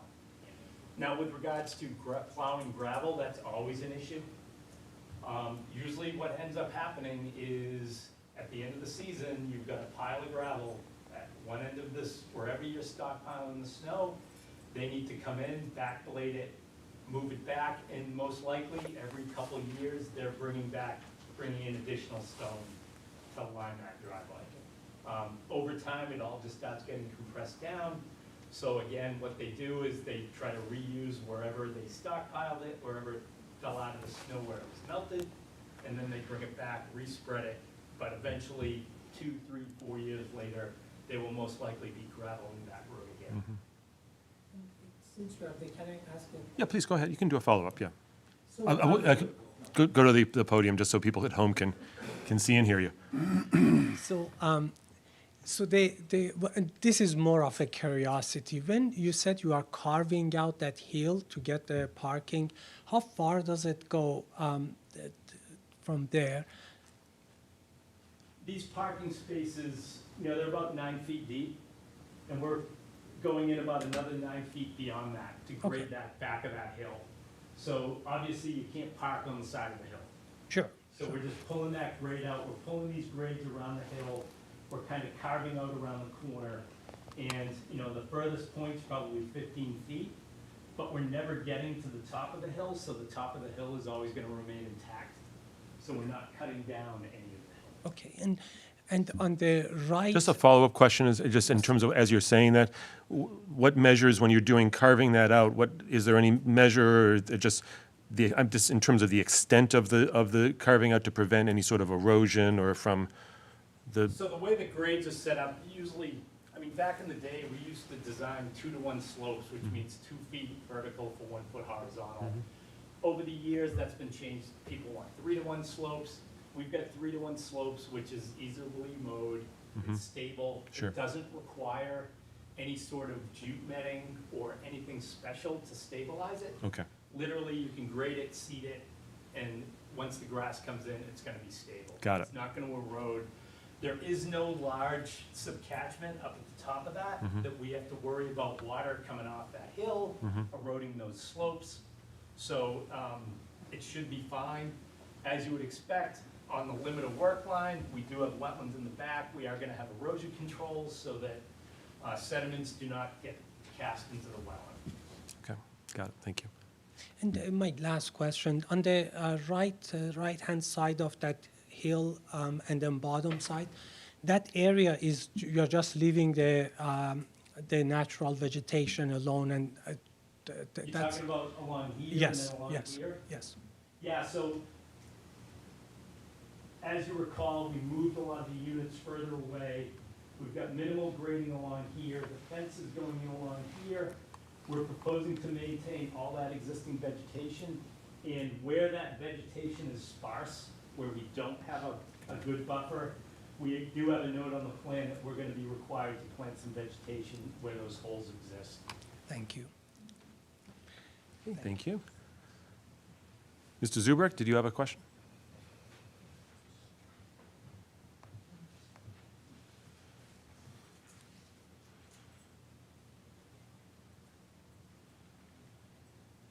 Mark Zubrick, 9 Glendale Drive. My questions are more related into the current trailer park. You mentioned that it has 79 units, I believe. And how is that being? 72, I think was the number. 72. Oh, that's 5 more units, okay. Current status of the trailers, 72 units. How are they being operated? Is there a condominium? And there's a condo fee associated with that? because right now you're asking to increase it by a third, and I'm just wondering how, it was mentioned earlier that these will go for $190,000. I don't know what trailers go for right now, but how is it financially being operated, and how is it going to be able to sustain the additional units? Okay. Attorney McCann? The whole list. You got a whole list. Okay. I'm ready. I know. But I will say this is outside the scope of site plan review, how this property is financially managed. But I will answer the question and give you a brief answer. Okay. The pads are rented to the homeowners. All of these mobile homes are homes that are owned by the people who live in them. They rent the pads. So it's the rental income, if you will, that maintains the property. This isn't a condominium. Understood. So that's how it works. Thank you. Thank you. Mr. Zubrick, any other questions that are specifically with respect to the request for site plan? Yes. Okay. The discussion that I heard in regard to emergency vehicles coming in through that gated driveway, I also heard that cars will be able to exit from the site through that emergency exit. And that's what I'm concerned about, that it's not just for emergency. Because I think that's the fire road access, and that's what they want to be able to get in and I out. believe that the applicant indicated that it was it would be for emergency vehicles. Only. Is that- Only. Okay, so the gate will be locked, and the police and the emergency vehicles have a master key for it. One of the issues that I was looking at on this, and this may be out of the scope, but what future expansions are available to this particular site? Because this hasn't been increased for years, and now we're going to add 24. Are we going to add 24, 5, 10 years from now? No. Mr. Zuber, I think that question would be that in terms of the number of units, that was determined by the Zoning Board of Appeals. So what's before us today is the site plan. Not the number of units. Site plan meaning, is there future expansion available on that plot of land? Future. Well, is it going to expand into the area to the right where the hill is? And how is that going to be controlled? Is it controlled, or is it something that's able to be used in the future? I mean, what's before us right now is the request for site plan approval that's specific to these 24 these 24 units. So to the extent that it would need to, and town staff can assist, to the extent that there's any sort of future development, that would have to be something going back to zoning board. That's correct. It's a pre-existing non-conforming use being in the highway corridor zone, so any expansion of the 24 would be, the process would be they'd have to go back to the Zoning Board of Appeals again, and then they would come back to the planning board again for a site plan review like we just did in this iteration. Okay, thank you. Thank you. Any further questions or comments by members of the public? Okay, hearing none, I'm going to come back to the board. Any further questions or comments? I just had a question for Mr. Moran. You said that the emergency exit access is partially paved. In light of the fact that we talked about, stormwater management, so does it need to be paved at all? Could it all be gravel? What it is we've paved up beyond the parking spaces slightly, and then it turns to gravel. Okay. So we went up to the guest parking a little beyond that, and then it turns to gravel. Okay, so for the majority of it's gravel. Yeah, so we tried to keep as much of it gravel as possible. And would you know, are the homes on wheels, kept on wheels, so the wheels come off? To keep their Usually mobile the wheels nature? come off. So once they arrive on Technically, site, they're not mobile. but they can be mobile. It's a lot of work. It's a lot of work. But they don't come on wheels, or they do? They come on wheels, but then they take them off and they're stationary. Just put them on the concrete They pad. take the axles. Once they get mounted to the pad, Right. Okay. it's a lot of work to get them off the pad. And when you say mounted, are they, Yeah, they're secured down just so, like you would like a foundation, so that obviously if you got a big storm, you don't need Right. these things yeah, going anywhere. So they're secured to the pad. and are the axles and wheels just, They're actually gone, and then what they do, and Mr. Tedesco can correct me if I'm wrong, they actually side right down them, so you wouldn't even know right? that they were missing. So it just looks like a normal building. You wouldn't know that there was, other than some of them, you see an inspection sticker in the window. Okay. All right, thank you. Very good. Any further questions from the board? Okay, hearing none, I'd like to entertain a motion to close the public hearing on 98 Newbury Street. I make a motion, we close the public hearing on 98 Newberry Street. Okay, motion's been made by Jean. Is there a second? Second. Okay, second by Mike DeCoulis. Okay, any discussion on the motion to close the public hearing? Hearing none, all in favor, please say aye. Aye. Aye. Any opposed? None. Okay, let's move back to the matter itself. So, do we have a motion, Jean? Yes. Decision? Site plan review, 98 Newberry Street. Date of application, December 10th, 2025. Date of hearing, January 27th, 2026. No public testimony, March 10th, 2026. Date of decision, March 10th, 2026. The Danvers Planning Board finds the site plan submitted by Tamar Properties LLC for property at 98 Newberry Street, Assessors Map 40, Lot 10, to be in substantial compliance with the criteria and regulations adopted by the town. Details of the plan review can be found on the following plan.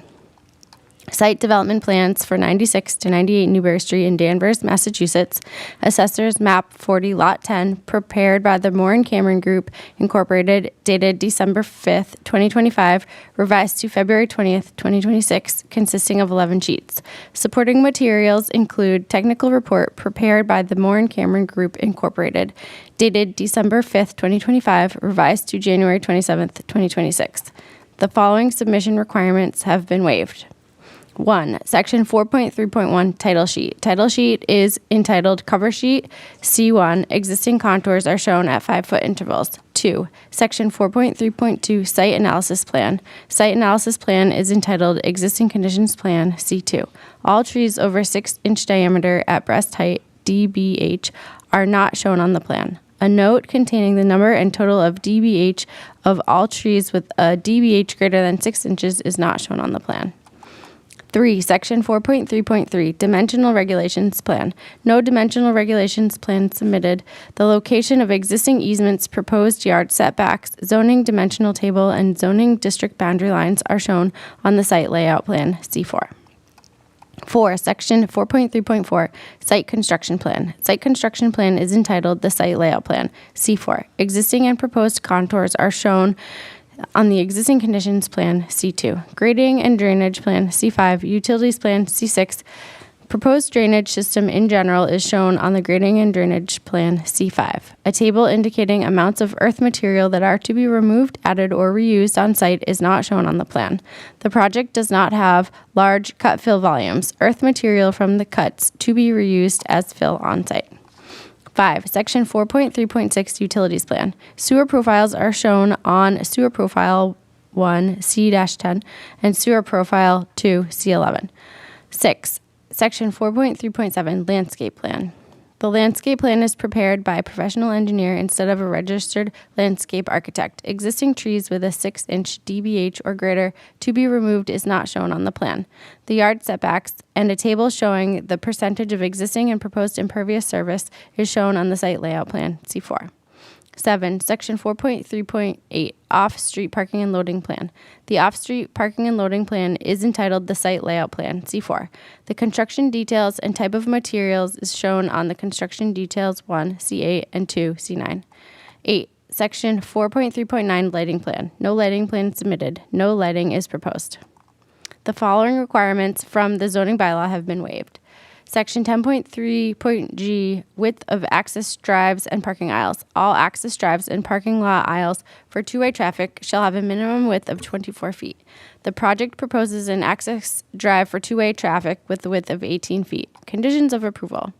The project is subject to the following conditions. 1. Prior to the issuance of a building permit, this site plan decision shall be recorded at the Southern Essex Registry of Deeds. 2. All conditions in the Zoning Board of Appeals decision filed with the town clerk on December 21st, 2023 shall be adhered to. 3. The applicant will satisfy all the comments in the Danvers Electric Division memorandum dated February 12th, 2026. 4. The applicant will satisfy all the comments in the Danvers Engineering Division memorandum dated February 19th, 2026. 5. Prior to obtaining a water and sewer permit, the applicant shall record the easement agreement at the Registry of Deeds and provide the book and page to the Engineering Division. 6. If there are any changes to the approved plans, the use, or the conditions on premises, planning staff will review. If deemed a major change by staff, the applicant will have to apply for a new application for site plan review. This project is subject to the attached list of general conditions. Any approval of this site plan review shall lapse within 3 years from the grant thereof if construction has not begun by such date. Very good. A motion has been made. Is there a second? Second. Okay, second by Mike DeCoulis. Very good. Any further discussion on the motion? Hearing none, all in favor, please say aye. Aye. Aye. Any opposed? None. It's been approved. Thank you very much. Good luck. Okay. Let's move on to the next agenda item here. It's a public hearing, 83 Elm Street and 5 Essex Street. It's a request for site plan review submitted by MJP Properties, Inc. and Johnson Construction Management, LLC, for properties at 83 Elm Street, map 51, lot 250, and 5 Essex Street, map 51, lot 249, pursuant to Section 4, Site Plan Review of the zoning bylaw. Said properties are in the Danvers Town Center Core, DTCC zoning district. The applicant is proposing a redevelopment of the properties with a mixed-use building consisting of first-floor commercial space and 13 residential units on the upper floors and associated site modifications. And we have a note here that applicant requests a withdrawal of the application without prejudice. So Attorney McCann. Yes, thank you very much. The applicant is requesting to withdraw this application without prejudice since the title issue that I discussed with the board a month or so ago has not been resolved completely as of this point. So rather than continue this case, which I know is a bit frustrating to some of the board members, we thought it best to withdraw the application without prejudice, get the title situation squared away, and then we'll simply reapply with the modifications to the site plan that were required based on the special permit that this board issued. There were not a large number of revisions that were required to be compliant, but there was certainly engineering work that had to be done and some code compliance items that the project engineer was working with the town engineer on. So those items will be completed and will come back to you at that time. So the project certainly is at this point going forward. Okay. But rather than say, can I come back in a month? Can I come back in 60 days? I'm requesting to withdraw the application without prejudice, allowing us therefore to come back. And I've also asked for a waiver of the filing fee when we do come back, because we have paid a filing fee for the site plan review of $4,270 for this application. Okay. And the engineering review has been done. and won't have to be done again. We have the comments. And so we'd like the opportunity to be able to come back with that plan that meets all of the comments that the engineering department has already provided to us. But we would request that the fee at that time be waived. And just a question I have is, and this is, I guess, a little bit, it's pertinent to the request for waiver, is of the fee, when do you anticipate, I know it's, you don't have a specific date, but when do you anticipate coming back? Because I think there's a difference between coming back in 2 months versus coming back in 12 months in terms of for reinventing, sort of reinventing the wheel in terms of from town staff's perspective. Yeah, I certainly understand that, and we can put a time frame on that waiver. If we reapply within 6 months, then the fee would be waived. If it's beyond 6 months, fee's not waived anymore. That's reasonable. Well, it's up to the board to decide that. I think that's reasonable. How's that? Okay, so can I, just a question for town staff before I turn it to the board, just for any questions for the applicant, both with respect to the withdrawal and the waiver. In terms of, I know Attorney McCann mentioned that the application was $42.20, and so would that would probably be the anticipated filing fee for? It'd be in that, certainly in that ballpark. It's an approximate number. It's potentially could be lower in that, as we discussed, what was it, July or August of 2025, when we reduced it from the 16 to the 13 units. I think there's the potential that the building potentially might be reduced in some manner, and then the filing fee is based on the square footage of the overall project. So if the square footage of the building gets a little smaller, that number probably potentially could get reduced, but it's probably within that sort of that realm. If that It wouldn't be more.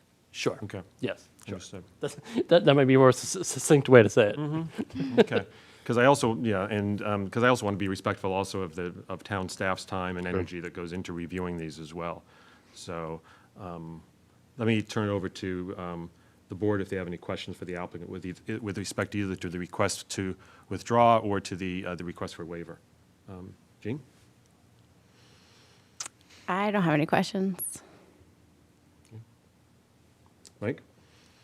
I don't have any questions. I don't have an issue with it, I guess. Excuse me. I guess my question would just be for Josh and town staff. Like, is there any concern with like your time and like the office's time with this, or? My concern about this whole thing. Obviously we will, planning staff and engineering staff will, be reviewing the new application, particularly, if the plans are, the architectural plans and or the civil plans are different, we'll obviously look at them and review them. Both of our departments will look at them again. I'm assuming will be a very similar project than what was submitted previously.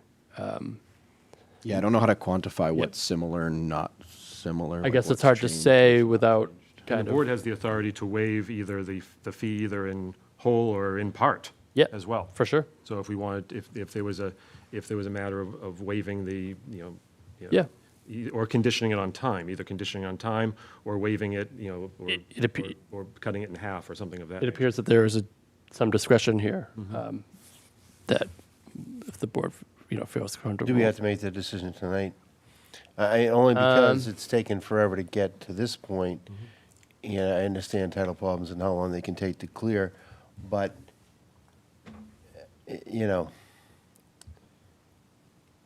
it's not unprecedented to ask for it, because it has been asked for before, where it was kind of a short window, and we knew it might be a short window to come back, but I'm just worried about, I don't know if we have to make that decision right now.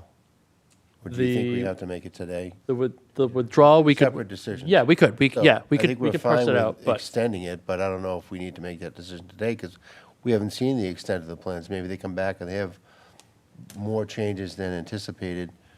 And again, is it fair to not charge them for that if it's going to be more of a review? We don't know. And at what point, I guess the question, I sort of a similar in terms of just the process, because and not to get caught in the weeds here, but in terms of the making the, in terms of the check is paid at the, upon application, correct? So even before it would come to us again. Right, a complete application would have the filing fee, submitted.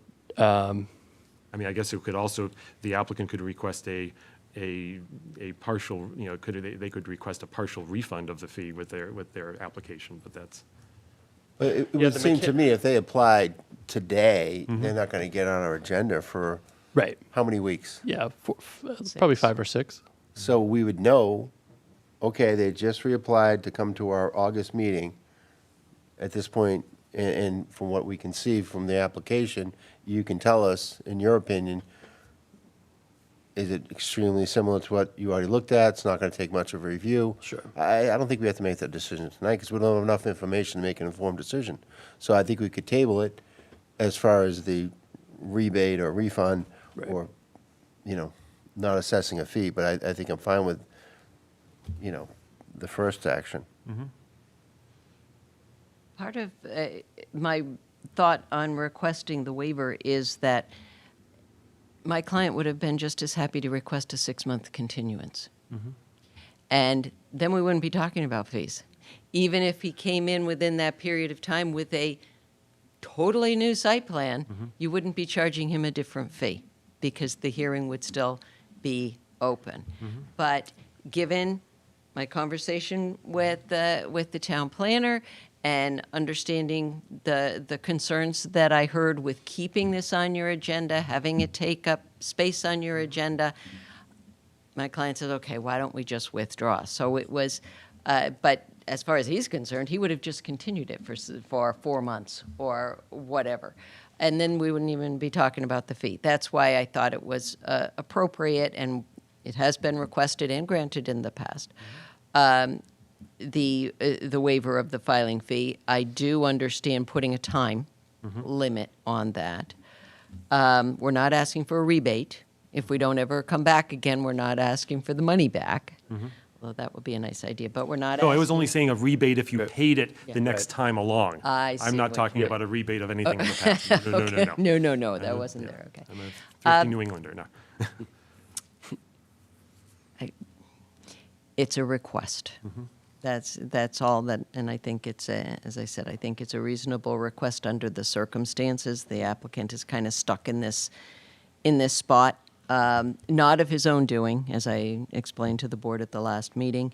He would have been just as happy to continue for a few months more, but we'll withdraw. We know the changes that have to be made and what has to be done to the plan, and they are quite literally incorporating the engineering department comments that have already been made. I mean, my thought is it does take additional, it will take additional time and energy. So I would be, I would be in favor of a waiver, but only very time limited. Like I wouldn't even say 6 months. I would say more of the, probably I'm not sure. I don't want to pull up numbers from thin air, but more of a 3-month. And even then, I think still not even a waiver in full. I would be only looking at most of maybe like a half waiver. So as long as it's exercised within I would say like a 3-month period. But I'm just one individual, so I'm not sure what. These are some of those costs that we were talking about earlier in the evening that developers have to face, that Well, they're it seems trying to me you could pass that on to the seller because the balance. seller's the problem for the waiver. So There's seems an to me idea. if the There's an seller can't idea. sell, shame on the seller for selling something that's not clear. But that's between you and the seller, and we're talking about a multi-million-dollar project, and we're spending 15 minutes on $4,000. So I think we can, agree to disagree. In my mind, so.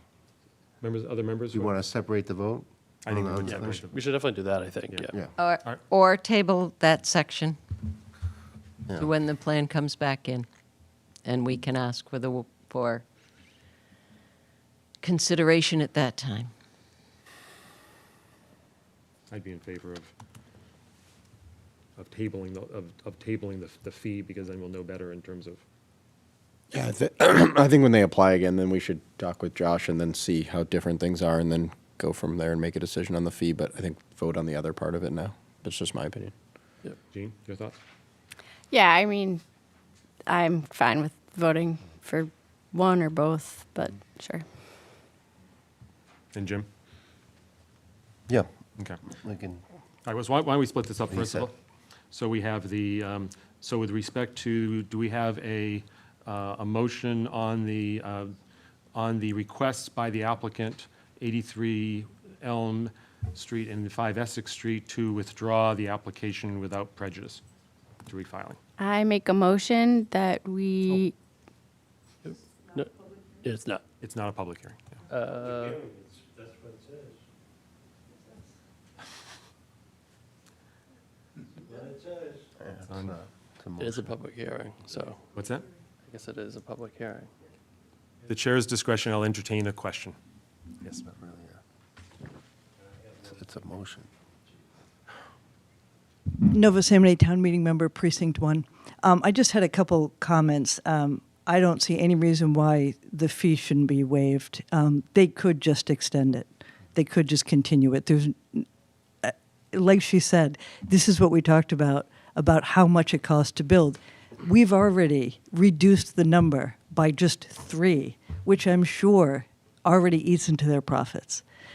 There was no reason why we had to reduce their units from 16 down to 13. So I'm hoping they come back. Out of order. Yeah, this is not, we're I understand, but I'm just saying, like, you're nitpicking on Not at all. on They a. were never guaranteed 16. No, They were I allowed understand. 11 by right. We're not going to rehash it. We have a motion right now on the table with Okay. respect to the withdrawal of the application. I'm going to just move on to I'm not going to recognize the Zubrick, so I'm going to move on to the motion.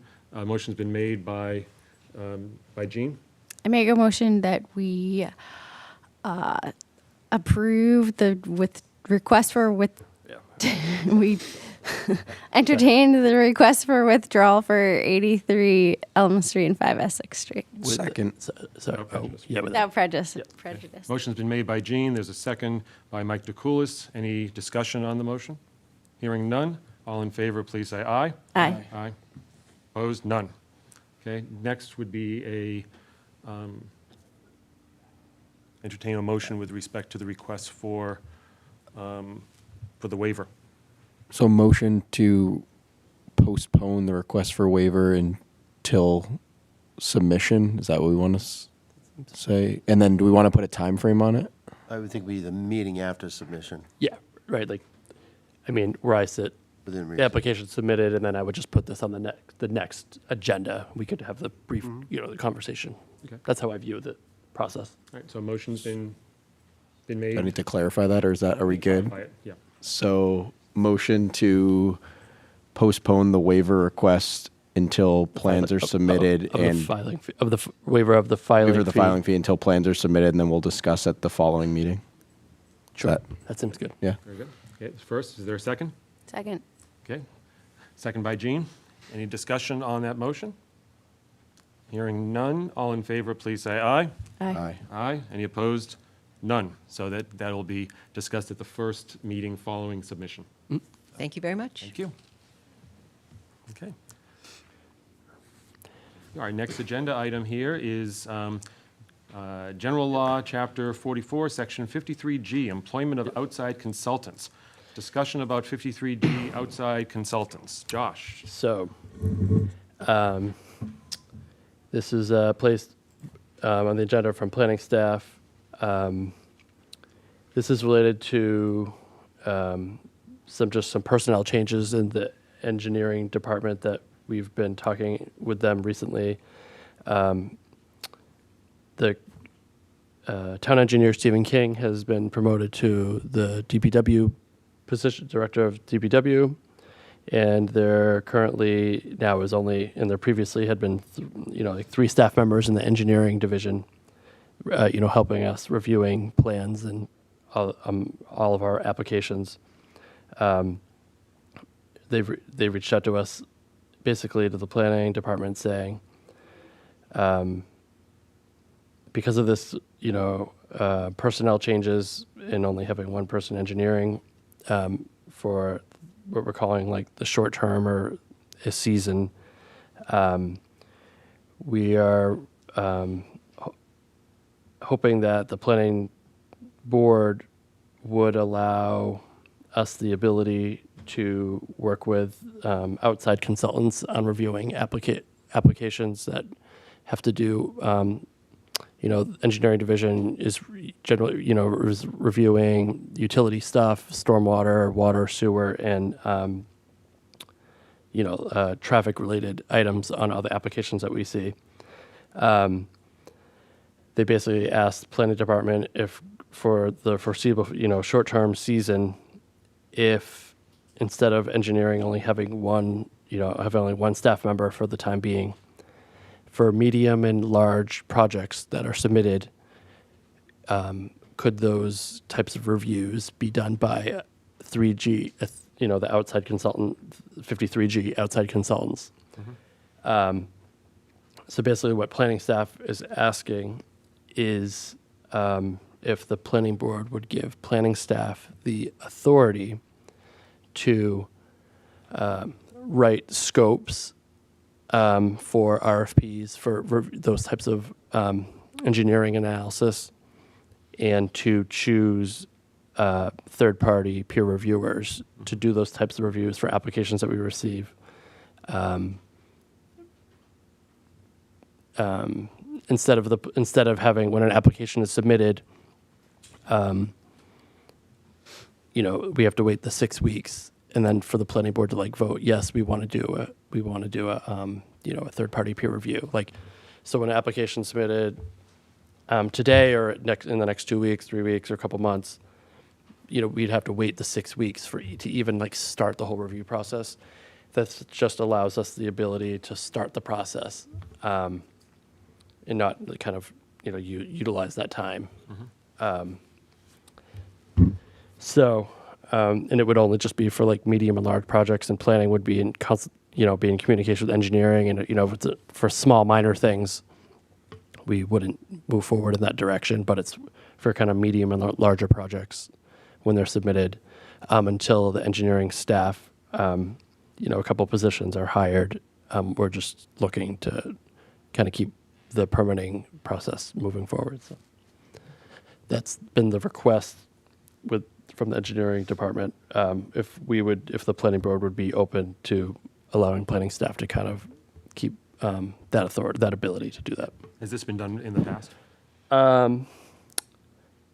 Not in the recent past? Not in recent past, but we do kind of sort of frequently, do third-party peer reviews on, very technical things. Conservation Commission has done several third-party peer reviews on stormwater in the past couple of years. We've done a couple traffic ones. Right, but they've been on individual yeah. basis. Yep. Right. Generally, it's on an individual basis, but we're just in the short term, the next couple months, just looking to, if needed or deemed necessary, or to be able to just start that process sooner. Okay. Yep. Got it. Okay. All right. So that would need a vote from us. Yeah. Yes. Okay. I turn it over just for questions from members of the board. Jim, questions on? No, I think it's great, because I don't think we want to run afoul of any time constraints. When a application is presented, we have to act on it within a certain time period. So if that's a necessity, then I'm fine with it. Mm-hmm. Jean? Would it be more efficient to create an on-call instead of coming up with multiple RFPs? There's potential to do that. It's just, this is the kind of direction. I think we were looking at something more long-term, I think that may be the direction that we would potentially go. But I think we're looking to not, for it not to be we're hoping not to be like a 6-month thing, but more of like a 3 or 4 month thing. That's like a 6, or I think if we're talking like a 6 months to a year, that's probably what we would kind of lead towards. But Mike? Question? I guess my question is just, so obviously if the engineering department was covering this, that's part of like the town's budgeted Right. finances, like Right. consultants can be expensive for this type of stuff. Like Right. who's covering the cost of that? Is that It would be falling on the town? It would be, no, it would be on the applicant, because it'd be the 53G, the outside consultants. So it would be the applicant. Yeah. Okay. Yeah. So is that just like if you're applying in the next 3 months, it's just kind of an SOL, like you Or- applied at the wrong time type of thing? Or, or you could, if time is not something that you are concerned about, you could say, we'd rather wait for time. So it's sort of, I just feel like we're going back to the whole thing, like making things more costly for people because, I mean, is there a job posting out there? Like, are we working on the job posting being out there? there's definitely one of the positions has a job posting. Yeah, for sure. And you said 3 staff, but then you said now it's 1. So you said Yep. 1 was promoted. Did I miss where the second one went? He just went to another position he went Within the town. not within the town. A Left different. the town. Yes. Yep. Is this request for a specific, is this request for a finite period of time, or what is the? Not at this time, but like I said, I think internally we're hoping that it's short. Just shorter, obviously, the better for everyone. But we were using internally the word season or short term. I think we're thinking I think like a 3 to 4 months max thing. But obviously, if it extends that, I think it'd be important for us to have some sort of time frame on it because if an applicant is going to wait, are they going to wait 2 months and they know that, or are they just sitting there waiting and then all of a sudden it could be 8 months from now? And no, I mean I think that we would definitely be very, be upfront about it. If when a project of a certain size comes in, and we're going to say, if you want to, kind of have a robust conversation about this in 5 or 6 months, that there will probably be some additional costs. If we associated did with it. say we weren't for this idea, Yeah. would the engineering department basically just be working overtime? Like, what is the solution? It would just either it would just be reviewed on a very slow by slow basis, or it would probably ultimately be the same ultimately might be the same outcome in the short term, in that let's just say something was dropped off tomorrow. In the 6 weeks that it would appear in front of you, the engineer would basically say the same memo. Hey, we want a third-party peer review, and if you didn't want to give us the authority, we would basically, that doesn't really change. It would still be, hey, we recommend this goes to a third-party But peer they're review. just asking for that because they don't have the time to do it, not because they need the peer review, right? It's not really a peer review because they're the first people Sure. reviewing it, correct? It depends. It on the project on a project of a certain size. I think it gets to a point where even it would. Town staff could review it and say, this is just too, we don't have the bandwidth to handle this right Correct. now, so you need to have a. It's an and/or. I think in what you're describing, Mike, is a potential also situation where even if all the positions were filled, it could potentially even still How recommend. often does that happen when we've had the 3 positions filled? Well, we've not done not a peer review, a review that they don't have the time for, so they outsource the review. not very Frequently. Yeah, right. So that's my concern, I guess, that we're adding cost to, I don't know. It's not ideal, but we're hoping it's short, and we would be we're trying to be very, let people know that that's a potential.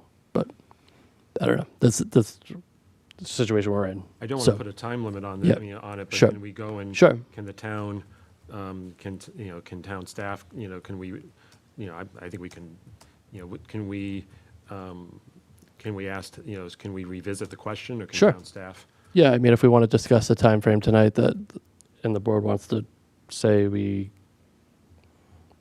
come back in 4 months. Is it possible that the applicant, if we did approve this, if the applicant could say, yes, I want to go the third party route and I'm willing to pay, or no, I don't and I'm willing to wait? Is that a You could do that, yeah. They could possibility? potentially, yeah. It's just I just hate to add cost to people who mean, are trying to do things.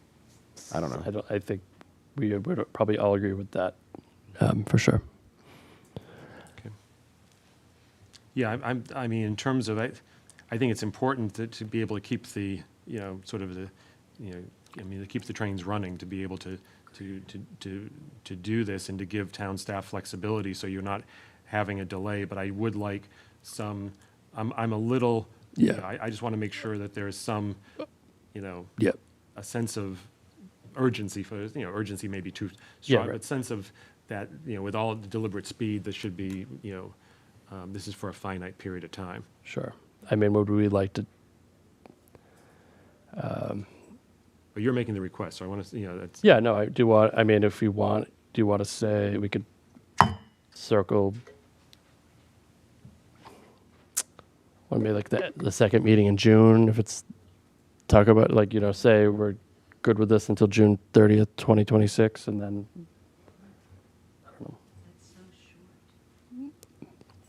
I don't know. That's so short. Or July, I don't know. Can I say something? Sure, you can go. I'll entertain a question or comment, yeah. What staff's request will do is simply keep the process moving forward. Because as of right now, my understanding is the engineering department has said they do not have the bandwidth to review large projects. Sure. So what that means is this, from the date of filing, there is a 6-week department internal municipal review period. That's what's always been in the planning board's agenda. So we file, we don't get the hearing for 6 weeks, and in that interim time, that's when the internal reviews are supposed to be done. We're now hearing, due to staffing, the engineering department won't be able to do that.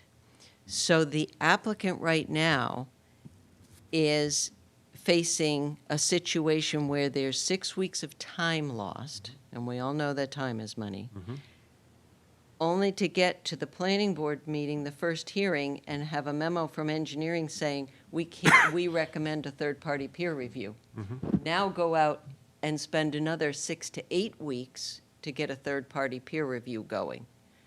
Now, that's already a lot of time that's lost. So it's money, but it's also time, and what staff is asking for will allow this 6-week period that's already built in to actually be used, so that that external peer review happens. And procedurally, what happens on the third-party review is that staff will go out, get a scope and a third-party review, and come to me and say, your client needs to fund $8,000 for this review. I go to my client, I say, I need a check for $8,000. He says, I don't want to pay that, I can't pay that. Well, then we have to withdraw or do something and say, we'll wait until the town can do an internal review. We've always been very lucky, I have to say, in Danvers. Sure. That the engineering department has always, in my tenure here, handled internal reviews. Okay. A lot of towns are not like that. A lot of towns, you're paying, they don't have staff at all. So it's always peer review. But they don't have that 6-week wait time. It just happens at the front end, and staff is able to coordinate that. And I think that's what the request is, to let staff coordinate that for however long a period of time is required. I think internally, whatever pressure needs to be put on can be put on from an internal standpoint. But I think mid-June, to think that the engineering department will be fully staffed by then, coming into the summer. I think it might be a little longer than that. So that's my 2 cents. I think the applicants now are going to get hit both time and cost, unfortunately, because of the staff shortage, if you will. And so this will at least take a little bit of the sting out by letting the peer reviews start 6 weeks earlier. Thank you. Thank you. Well, I would say then, I mean, in terms of, you know, I'm not sure what other members feel. I mean, I'd be in favor of granting the town's request. I would like an update from from town staff. And it doesn't have to be I'm not in favor of time limiting a vote, but to at least have an update in terms of how things are going, both in terms of staffing and how the peer reviews are going, by the end of June, even if the update is, there's not much going on. So I think I'd still like to be able to see what's going on, picking up some of the concerns about, additional cost. Yep. It seems very appropriate. Yeah, I'd be happy to provide that update. Okay, in so June. can anyone make a motion? I make a motion that we approve the town's request for 53G outside consultants. Yeah, the planning staff to the authority to move forward with the 53G outside consultants. Yeah. Second. Okay, so a motion's been made and seconded. And any further discussion on this motion? I guess one just question, more of clarification about coming back to, we don't have to necessarily have it in the motion, but I would like to have town staff report back on Absolutely. on this by the end of June. Yep, absolutely. So, okay, so motion's been made, seconded. Any further discussion on the motion? Hearing none, all in favor, please say aye. Aye. Aye. Any opposed? None. Okay, motion's been passed. Okay. Sixth and final item on the agenda, we have meeting minutes. You all should have received your minutes here. This is from our, take a look here. This is our, I think that everybody was present, except I think Jim Sears was not present at the meeting. This is the minutes from January 27, 2026. So, yep, it was myself, Gene Hart, and Mike DeCoulis were present, and Jim Sears was not. The only very minor note, and this is just a typographical, Josh, on the spelling of Raising Cane's, I believe it's R-A-I-S in the second paragraph with respect to the public hearing as opposed to R-A-S. All right, I can fix that. Second paragraph. Okay? All right, Second paragraph, first line. very good. Any other comments or edits at all? Okay. All right, is there, can I entertain a motion to approve the minutes, I guess, as amended? I make a motion to approve the minutes as amended for January 27th, 2026. Okay, motion's been made by Gene. Is there a second? Second. Second by Mike DeCoulis. All in favor of the minutes as amended, please indicate saying aye. Aye. Aye. Any opposed? And we have Jim Sears abstaining. Okay, good. That's it for our agenda. Josh, what do we have coming up at our next meeting? Our next meeting on Tuesday, March 24th, will be 3 public hearings related to 3 zoning articles for town meeting, annual town meeting in May 18th, 2026. There are 2 citizens petitions. One is related to proposing to amend the use table for the commercial kennel, commercial boarding and training use in the use table to, it's now prohibited in residential 1, 2, and 3, and that's to change that use in the use table to be a special permit use by the ZBA in those 3 zoning districts. The other citizens petition is a map change rezone of 249 Andover Street, which was, I believe, formerly a veterinary clinic, from its currently zoned residential 3 to the proposal is to rezone it to highway corridor. And then more of an internal zoning article is from planning staff initiative to kind of update the signage section 37 of the zoning bylaw. Okay. So there will be the 3 public hearings related to those zoning articles. And those would all be, they would be coming before us, and then ultimately, what's sort of the next steps? The of planning process? board gives I don't believe right now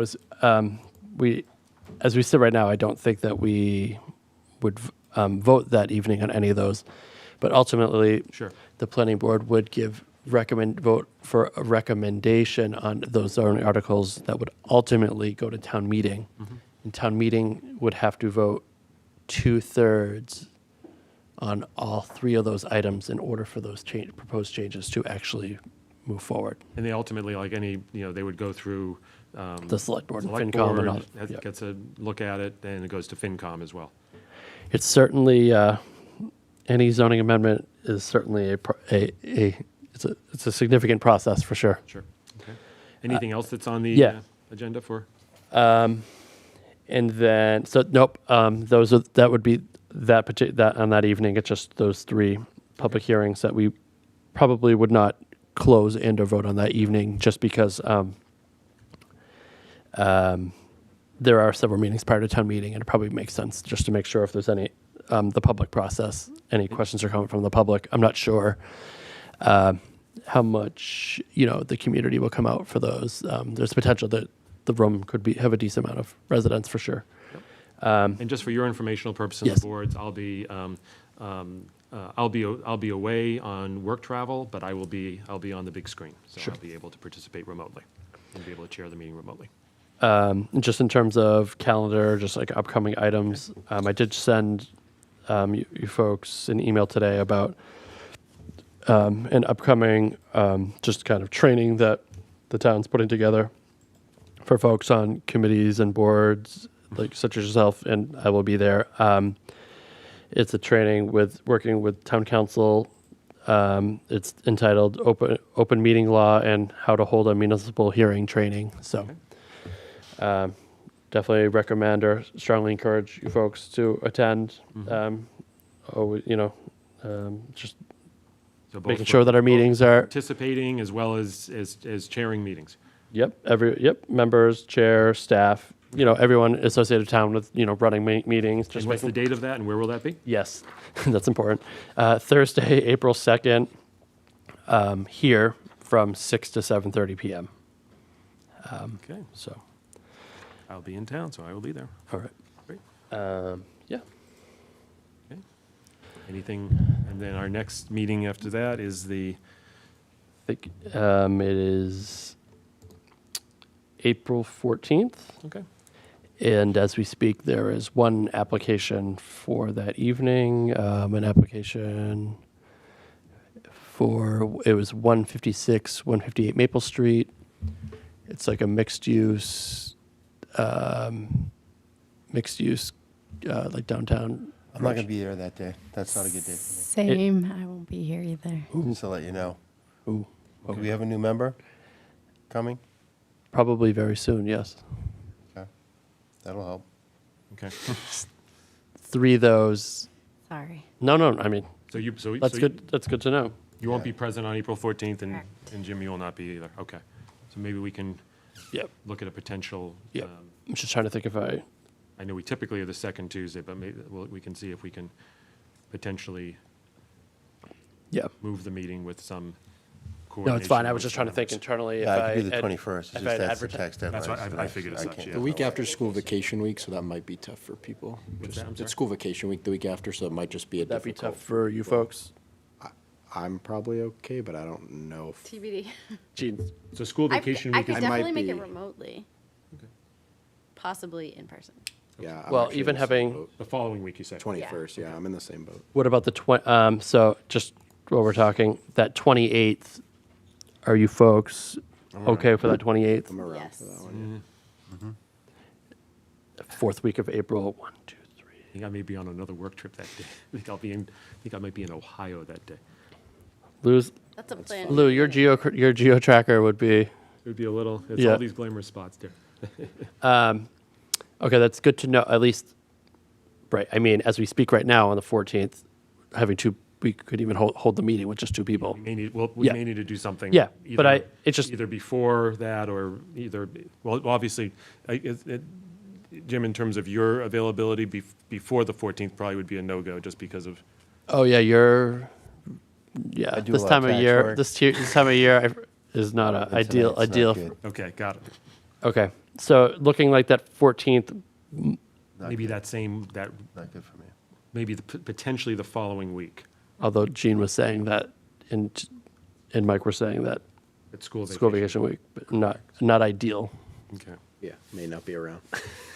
Like arrow pointing down, which is fine. I mean, life happens.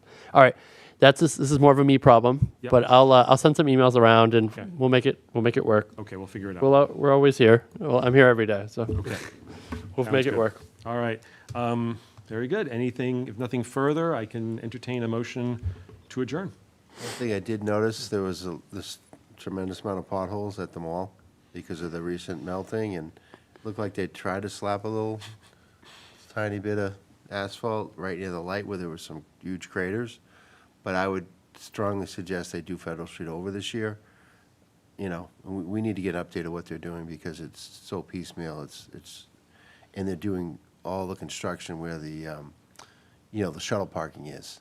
Yeah, they are. So they got a lot going on over there, and they got some big holes over there, big holes in front of Liberty Tree Medical, in front of the storage. All of Federal Street is all a mess. So, I mean, I think those areas got to be looked at again. And just the quick patches, great for the summer, but after a winter like this, they're all coming apart. Okay. So, All right. I think we need to get some dialogue with them. Okay.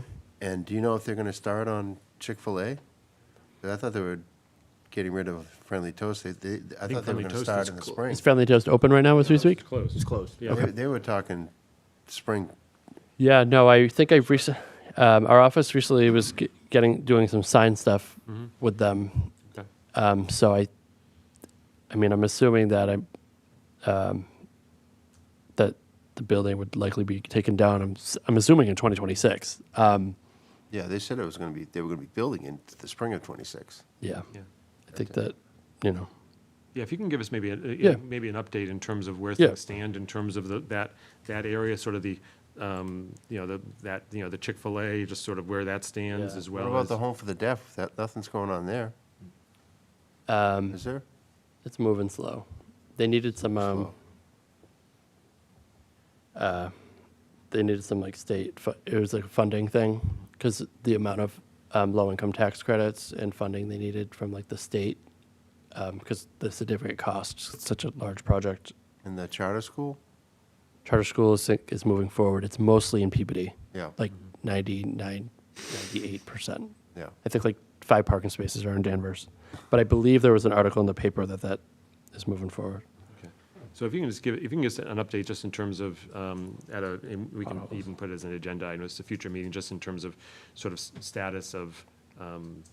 Hardware store? Which one? Davis We're Hardware still store? talking about potholes, Liberty Tree Mall and potholes. I mean, that's been at least over 2 years now, right? They only got 3 years. August of 2024.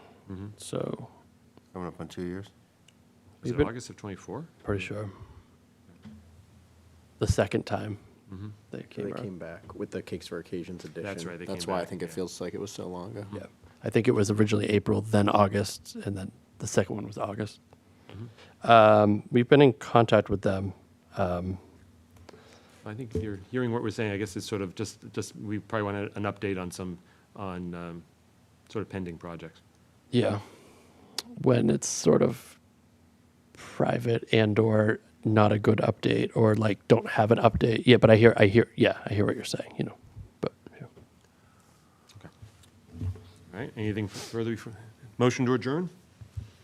Make a motion, we adjourn. Okay. Second. Gene? Oh, second, okay. All right, we got Gene and then Mike. All in favor? Aye. Aye. Any opposed? None. Have a good evening, everybody. Sure. All right.